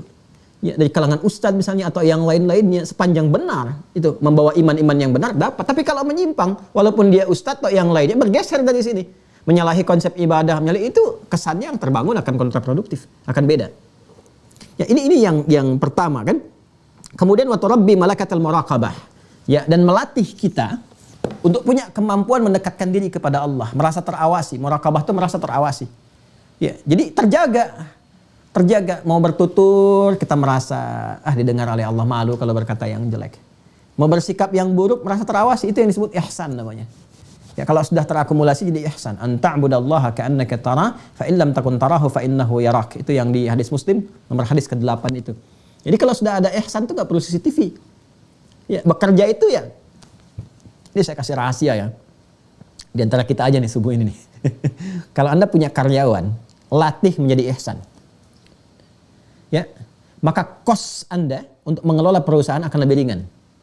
Anda gak butuh CCTV, ya supervisor itu bisa berkurang, paling-paling pada masalah teknis aja, bagaimana pekerjaan bisa berlangsung baik. Tapi kosnya akan lebih ringan, karena minim konflik, bekerja dengan baik. Kalau pekerja semua ihsan, maka latih akidah di pekerjaan itu. Ya, supaya menjadikan pribadi yang ihsan. Kalau sudah ihsan, anta'budallaha ka'annaka tarah. Jadi orang-orang itu bekerja sebagai ibadah, puncaknya sebagai ibadah dan merasa diawasi oleh Allah. Kalau merasa diawasi oleh Allah, jadi muhsin semua, muhsin yang baik, yang ihsan. Itu nggak ada pencurian, arah-arah untuk korupsi, nyogok-menyogok, karena merasa malu kalau bekerja nggak optimal, bukan karena bosnya, Allah menyaksikan, melihat, memandang, mengawasi dan sebagainya. Nah, orang kalau belajar simpul iman yang pertama satu saja, lillah. Al-imanu billah, kalau benar simpul itu, udah. Baiknya itu betul-betul baik. Nah, sekarang kita cek, beriman nggak? Ayo, saya, Anda, kita semua beriman nggak? Kalau beriman, cek simpulnya. Sinyal 6 sinyal ini kan Anda kalau ada handphone kan ada sinyal 1, sinyal 2, 3, 4 kan itu kan. Coba lihat tuh. Ya, di kehidupan kita aja kan, coba handphone lihat. Sinyalnya lemah. Dari mana tahu lemah? Cuman segaris. Kan? Sampai sekarang tuh. Ya, dari 3G, 4G, dan seterusnya sampai ke atas. Coba lihat sinyalnya ke atas. Ada sinyalnya nggak? Ada yang ke atas gini, ada yang ke samping gini kan? Dari kecil 2, 3. Itulah sinyal iman itu 6 tuh. Simpul kita tuh. Ya, coba dicek. Makanya kuatin sinyalnya. Kalau masih lemah, kuatkan. Belajar lagi, kan? Tentang tauhid simpul pertama sehingga memancarkan itu. Ya, kemudian apa lagi?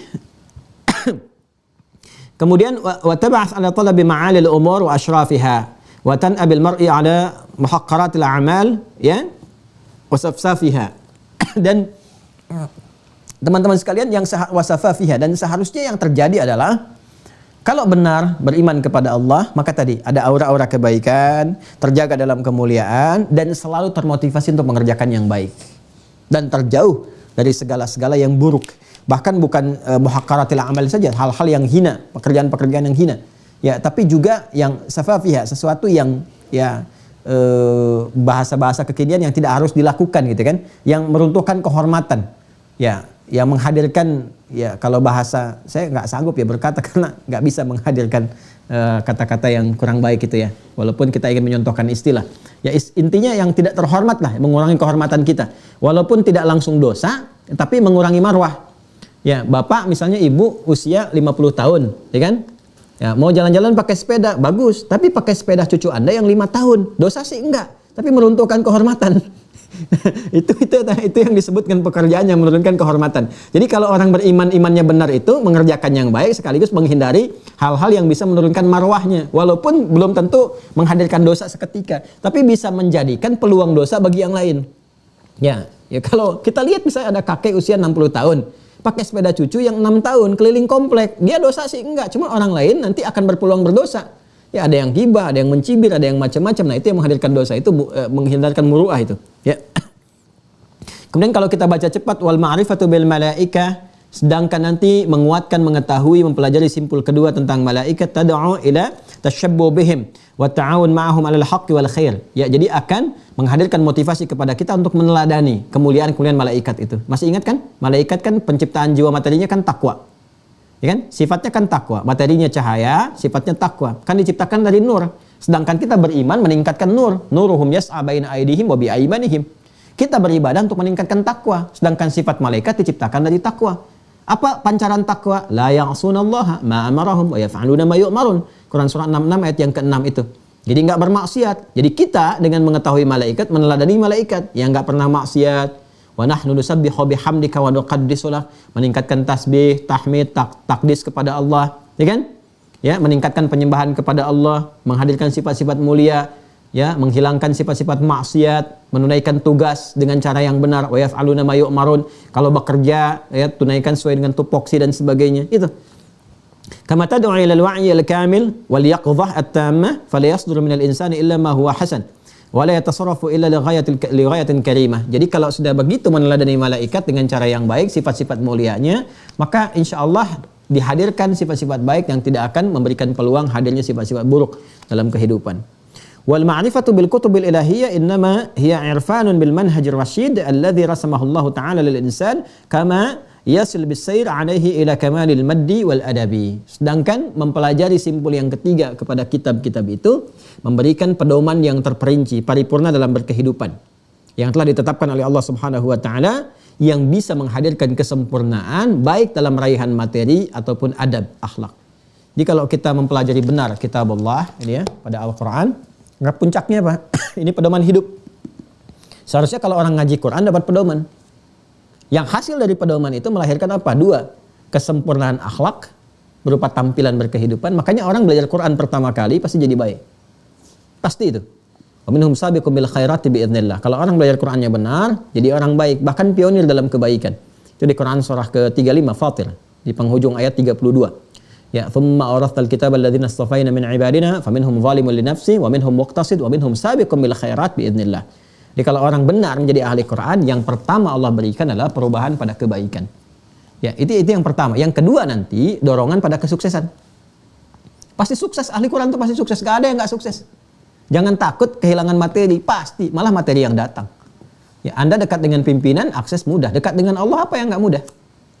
Ya, makanya Bu ya Pak, saya tegaskan ya dari saat ini, bekalilah. Dulu para ulama kita, bahkan bukan cuma ulama, orang tua dulu, walaupun bukan ulama bapak ibunya, itu yang diberikan bekal dini pertama kali cuma dua, sholat dan Quran.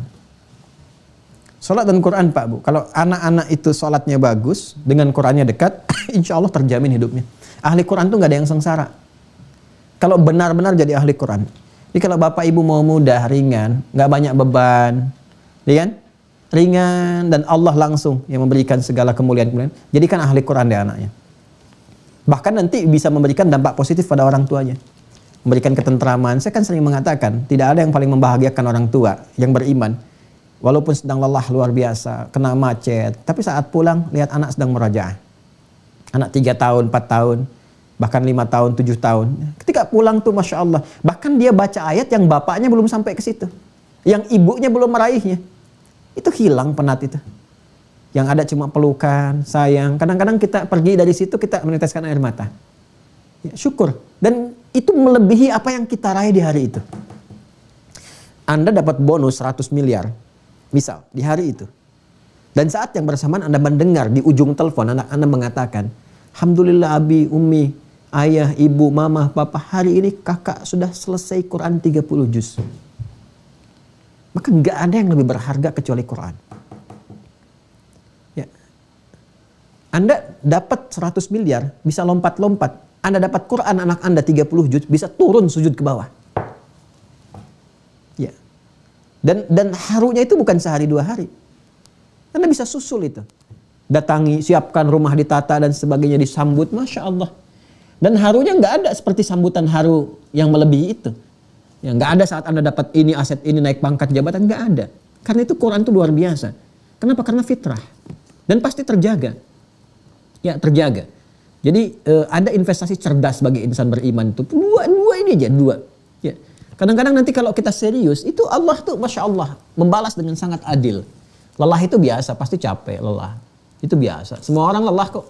Latarkabunna tabaqan am tabaq. Semua lelah. Bahkan yang nggak beriman pun sudah lelah. Ya, sekarang aja bermaksiat sudah lelah, terus ngapain maksiat? Sekarang mencari yang haram aja sekarang sudah ketat saingannya, terus ngapain ngerjain yang haram? Kalau yang halal masih terbentang. Jelas ya?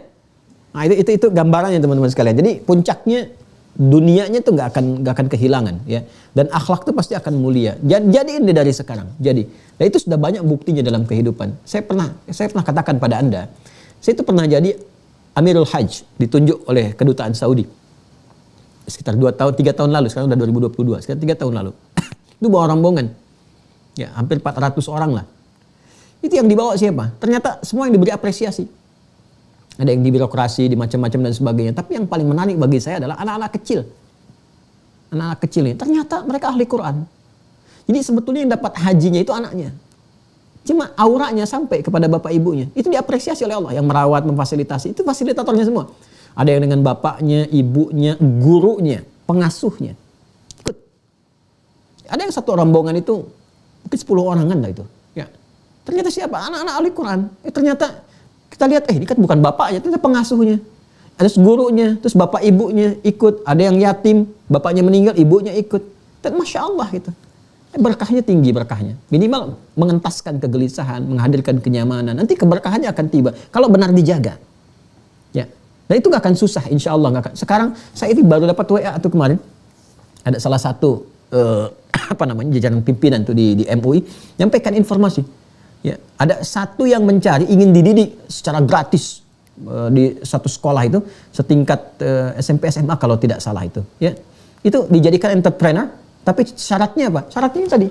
Soleh tadi itu. Quran. Ya, syaratnya Quran dan seterusnya itu. Ini sekarang sudah banyak Pak Bu. Ya, bahkan saya dapat juga berita ya dari pejabat militer, Masya Allah. Dibuka nanti beasiswa untuk santri penghafal Quran. Ya, ada itu Masya Allah dari beberapa matra itu. Kepolisian sudah buka. Ya, kemudian juga di TNI, Angkatan Darat, Laut, Udara juga ada beasiswa. Itu diapresiasi. Kampus-kampus sekarang sedang tren nih. Bahkan di kampus-kampus umum artinya sedang tren nih. Ahli Quran itu dimudahkan jalur masuknya. Dapat beasiswa. Ya, saya waktu ke Australia terakhir, itu sekolah Islam itu yang paling favorit yang ada program Qurannya. Karena sekarang semua akan balik ke siklusnya. akan kembali kepada titik awalnya. Hanya berputar saja, watilkal ayyamu nudawiluha bainan nas. Pada ujungnya akan kembali.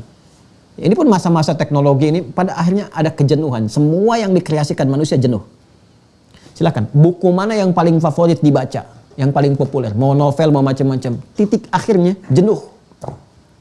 Hanya jadi cerita.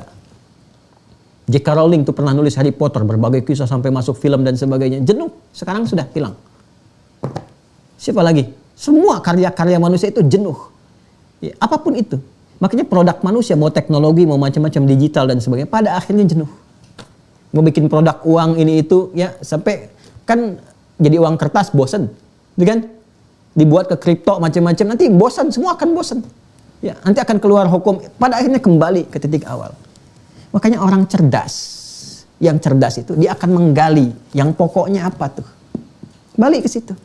Jadikan tuntunan hidup. Itu aja, karena semua akan berputar balik ke situ lagi. Atau pada akhirnya meninggal juga. Ya, saya kemarin baru diskusi dengan salah satu tokoh lah, itu luar biasa.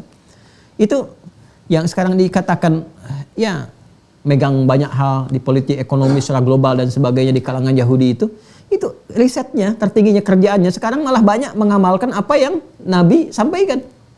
Udah banyak latihan memanah, ya, nanam pohon korkod, riset ini, riset itu, balik lagi ke awal. Jadi sebetulnya kehidupan itu simpel aja, cuma mempertahankan ini sampai meninggal, selesai. Terus ngapain mempertahankan itu sampai harus saling sikut, singkirkan, menyungkurkan, mencela, ada yang saling bunuh dan sebagainya. Nggak ada kerjaan tuh. Jaga ini sampai meninggal, apa yang mau dikerjakan, selesai. Alhamdulillah. Ya, cuma ya memang tidak semudah mengucapkan, kan ada setan, ya kan? Ada setan, ada yang kesetanan, itu kan yang kita hadapi dalam kehidupan itu yang kita jauhkan. Nah, jadi itulah teman-teman sekalian, itu pancarannya, kan baru 3 kan? Ya, tadi kalau kita ngajinya betul, iman kepada Allah, mesti ada perubahan. Ayo, sudah 60 episode nih yang di Mira. Saya tidak ingin ada yang belajar, tapi kemudian tiba-tiba pancarannya berbeda. Kok beda pancaran? Ya, harusnya menambah kedekatan kepada Allah, malah jadi rajin saling adu argumen. Itu bukan ciri khas dari apa yang saya ajarkan. Jadi kalau murid saya ada yang malah pandai berdebat, pandai berargumentasi, pandai saling ribut, itu saya tidak mengakui pembelajarannya, karena saya tidak mengajarkan demikian. Ya, hal pertama yang harus dilakukan adalah merubah diri kita jadi lebih baik. Kemudian setelah itu menyebarkan aura kebaikan itu pada lingkungan sekitaran kita dengan berdoa, menunjukkan yang baik, cara-cara yang mulia, yang harmoni, itu insya Allah yang akan memberikan keberkahan. Ya, kemudian mendekatkan diri pada Al-Quran, karena itu kita bawa spirit Quran. Ya, kita nyetak paket hafalan, buka STUH, untuk apa? Simpul yang ketiga. Ya, kalau malaikat kita pelajari, kita detilkan, kemudian kita teladani. Kalau ini kan kita bisa interaksikan Al-Quran. Ya, karena itu kita hadirkan dalam kehidupan supaya mengembalikan pada nilai kebaikan. Wal ma'rifatu birrusul, sedangkan mengenal, menguatkan tentang simpul yang keempat, kerasulan. Innama yuqsadu biha, sedangkan yang dimaksud dengan itu semua tujuannya, esensinya apa? Ya, tarsumu khattahum. Jadi bisa kita mengeluarkan jalan hidup mereka. Itu yang disebut dengan sunnah. Nah, jadi kalau ingin tahu detil pedoman yang ada dalam Al-Quran, lihat ya bagaimana khutbah para nabi, para rasul, khususnya Nabi Muhammad SAW.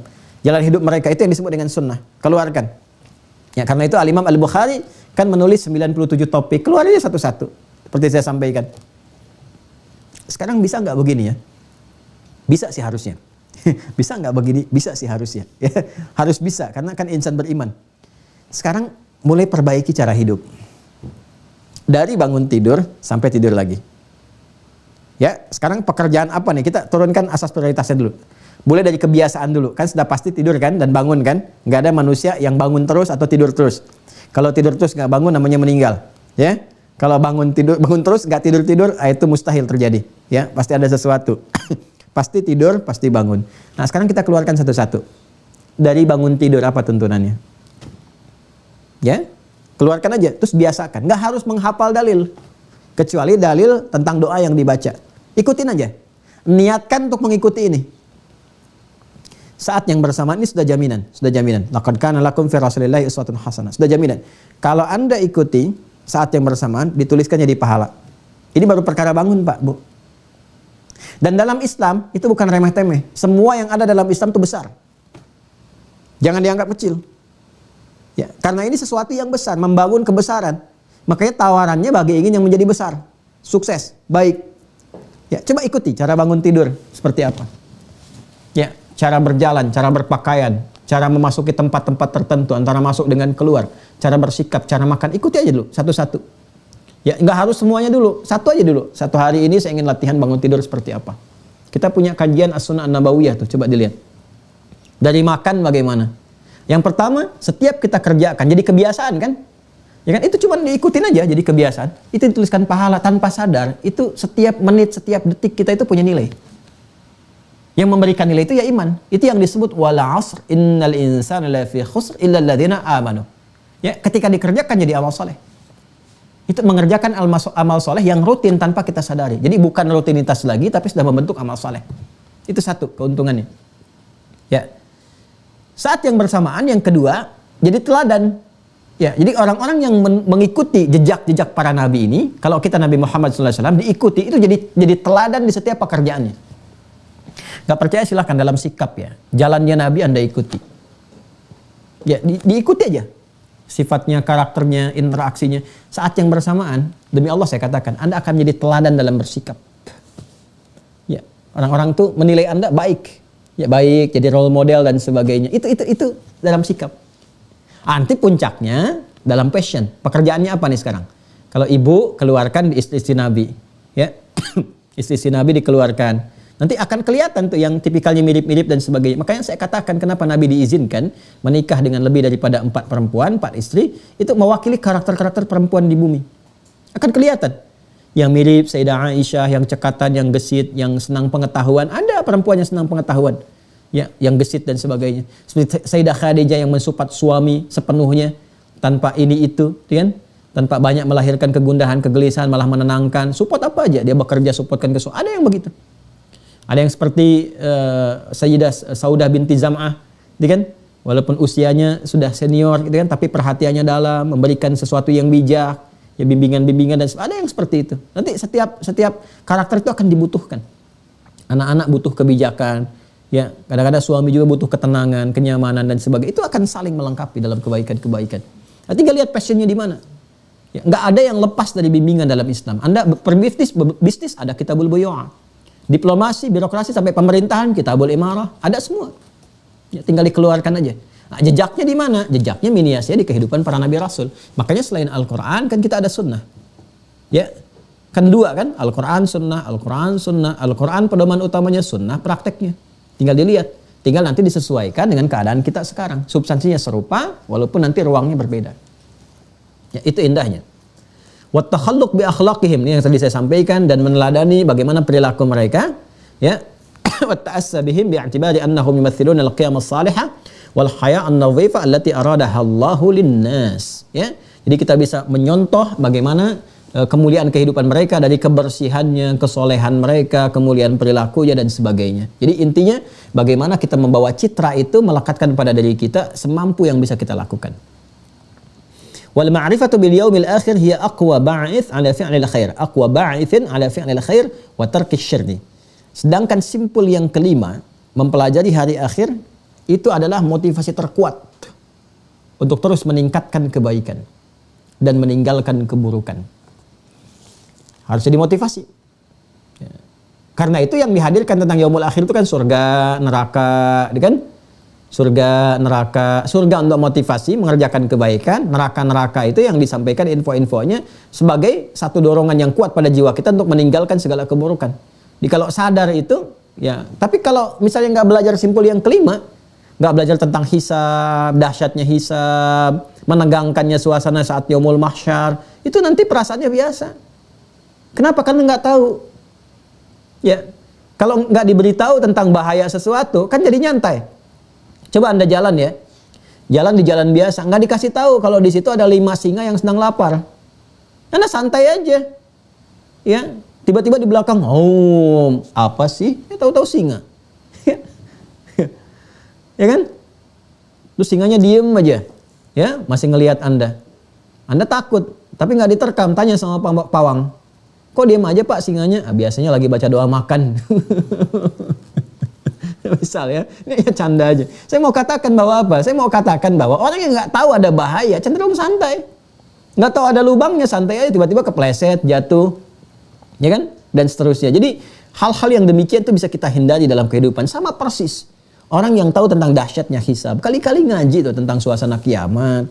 Di hisab itu bagaimana? Keluarin ayatnya, baca hadisnya. Anda kerja di mana? Urusan keuangan tuh bahaya itu. Ya kalau nggak bisa ngelola dengan baik. Itu banyak hadisnya lah. Amanah kedudukan tuh bahaya kalau nggak bisa ngelola dengan baik dan seterusnya. Ya. Nah ini kalau kita turunkan, Allahu Akbar. Saya tuh kadang-kadang suka kalau ngeluarin ayat-ayat Quran ya tentang bagaimana suasana-suasana itu ngeri gitu. Ngeri kalau kita nggak waspada dari sekarang itu.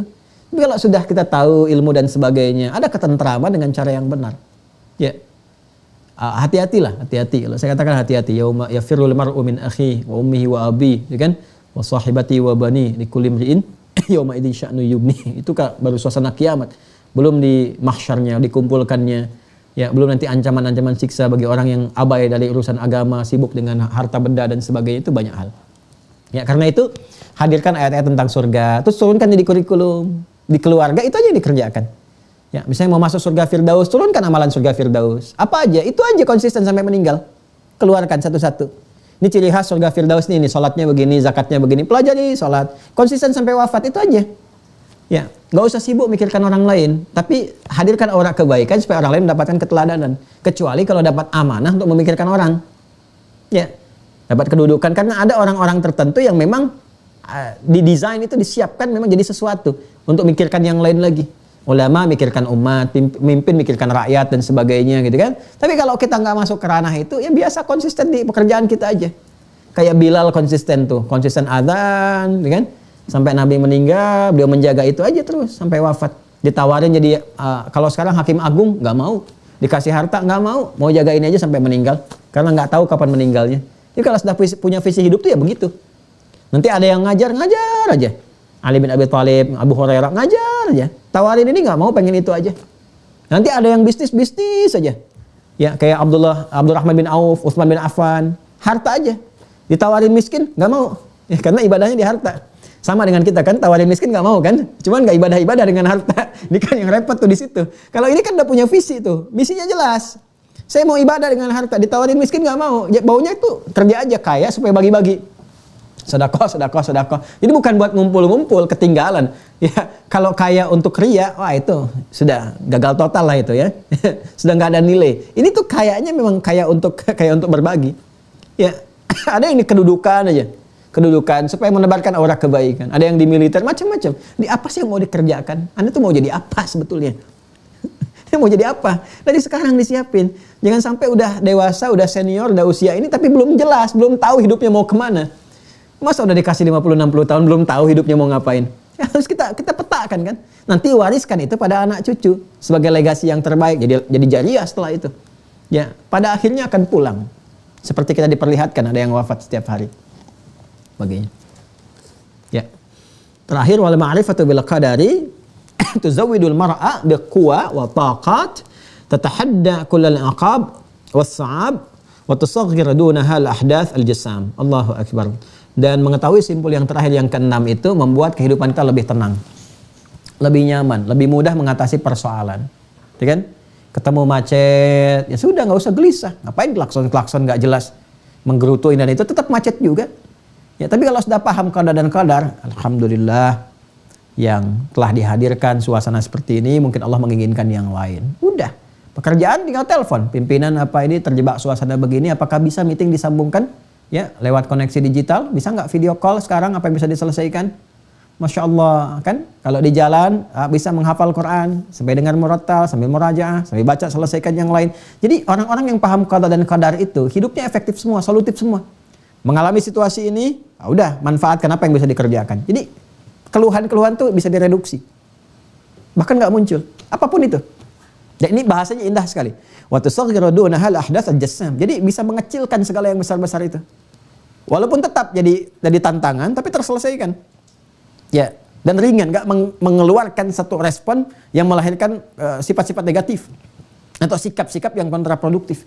Jadi wajar, karena itu tantangan juga. Ya, tantangan. Saya mencari diksi tantangan dibandingkan dengan hambatan. Ya, ada begini, oh ini tantangannya. Sudah, kalau sudah begini apa yang harus dikerjakan? Pak, ternyata hasilnya begini, Pak. Oh gitu ya. Gak bisa direvisi? Gak bisa, Pak. Sudah terjadi. Ya sudah, kalau sudah terjadi ya sudah. Sekarang apa yang bisa diselesaikan? Ya sudah. Gak bisa diulangi kembali. Sudah. Dari situ apa pelajaran yang bisa diambil? Jadi enak gitu semuanya itu. Ya, tapi kita bisa lihat apakah ini sengaja atau tidak sengaja kejadiannya atau dilihat begini begitu. Jadi proporsional semuanya. Itu pentingnya belajar qada dan qadar. Jadi menjadi apapun itu bisa lebih ringan dan proporsional dalam bersikap. Baik di rumah tangga, sosial dan sebagainya, semua belajar. Oh melihat begini, bijak kita bersikapnya. Oh berarti seperti ini penanganannya. Ini seperti ini. Nah ini terutama para di ulama, ustadz itu penting karena nggak semua jamaah itu punya karakter yang sama. Kadang-kadang ada yang begini, ada yang begitu dan sebagainya. Dan jamaah juga penting. Kalau belajar qada dan qadar bisa bersikap kepada ustadz dengan cara yang baik. Ya. Nah, jadi bisa melihat tuh secara proporsional. Nah, itulah kurang lebih gambarannya. Itu yang kita bahas di pertemuan saat ini. Terima kasih atas segala perhatiannya. Mohon maaf kalau ada yang kurang berkenan. Semoga menjadikan introspeksi untuk kita semua menjadi lebih baik. Allahumma taqabbal minna innaka antas sami'ul alim wa tub 'alaina innaka antat tawwabur rahim. Allahumma ya Allah ij'alna minal mu'minina haqqan, ij'alna minal muslimina haqqan, ij'alna minal muttaqina haqqan, ati anfusana taqwaha wa zakkiha anta khairu man zakkaha anta waliyuha wa maulaha. Allahumma ij'alna min ahlil Qur'an waj'alna al-Qur'ana ya Allah sahiban lana fid dunya wa syafi'an lana fil akhirati ya arhamar rahimin waj'alna min atba'i sayyidina Mustafa Muhammad sallallahu alaihi wasallam ila yaumil qiyamati ya Allah biridhaka wa bihubbika ya arhamar rahimin. Wa sallallahu ala sayyidina Muhammad wa ala alihi wa sahbihi ajma'in wa akhiru da'wana subhanakallahumma bihamdika asyhadu an la ilaha illa anta nastaghfiruka wa natubu ilaik. Alhamdulillahi rabbil alamin. Assalamualaikum warahmatullahi wabarakatuh.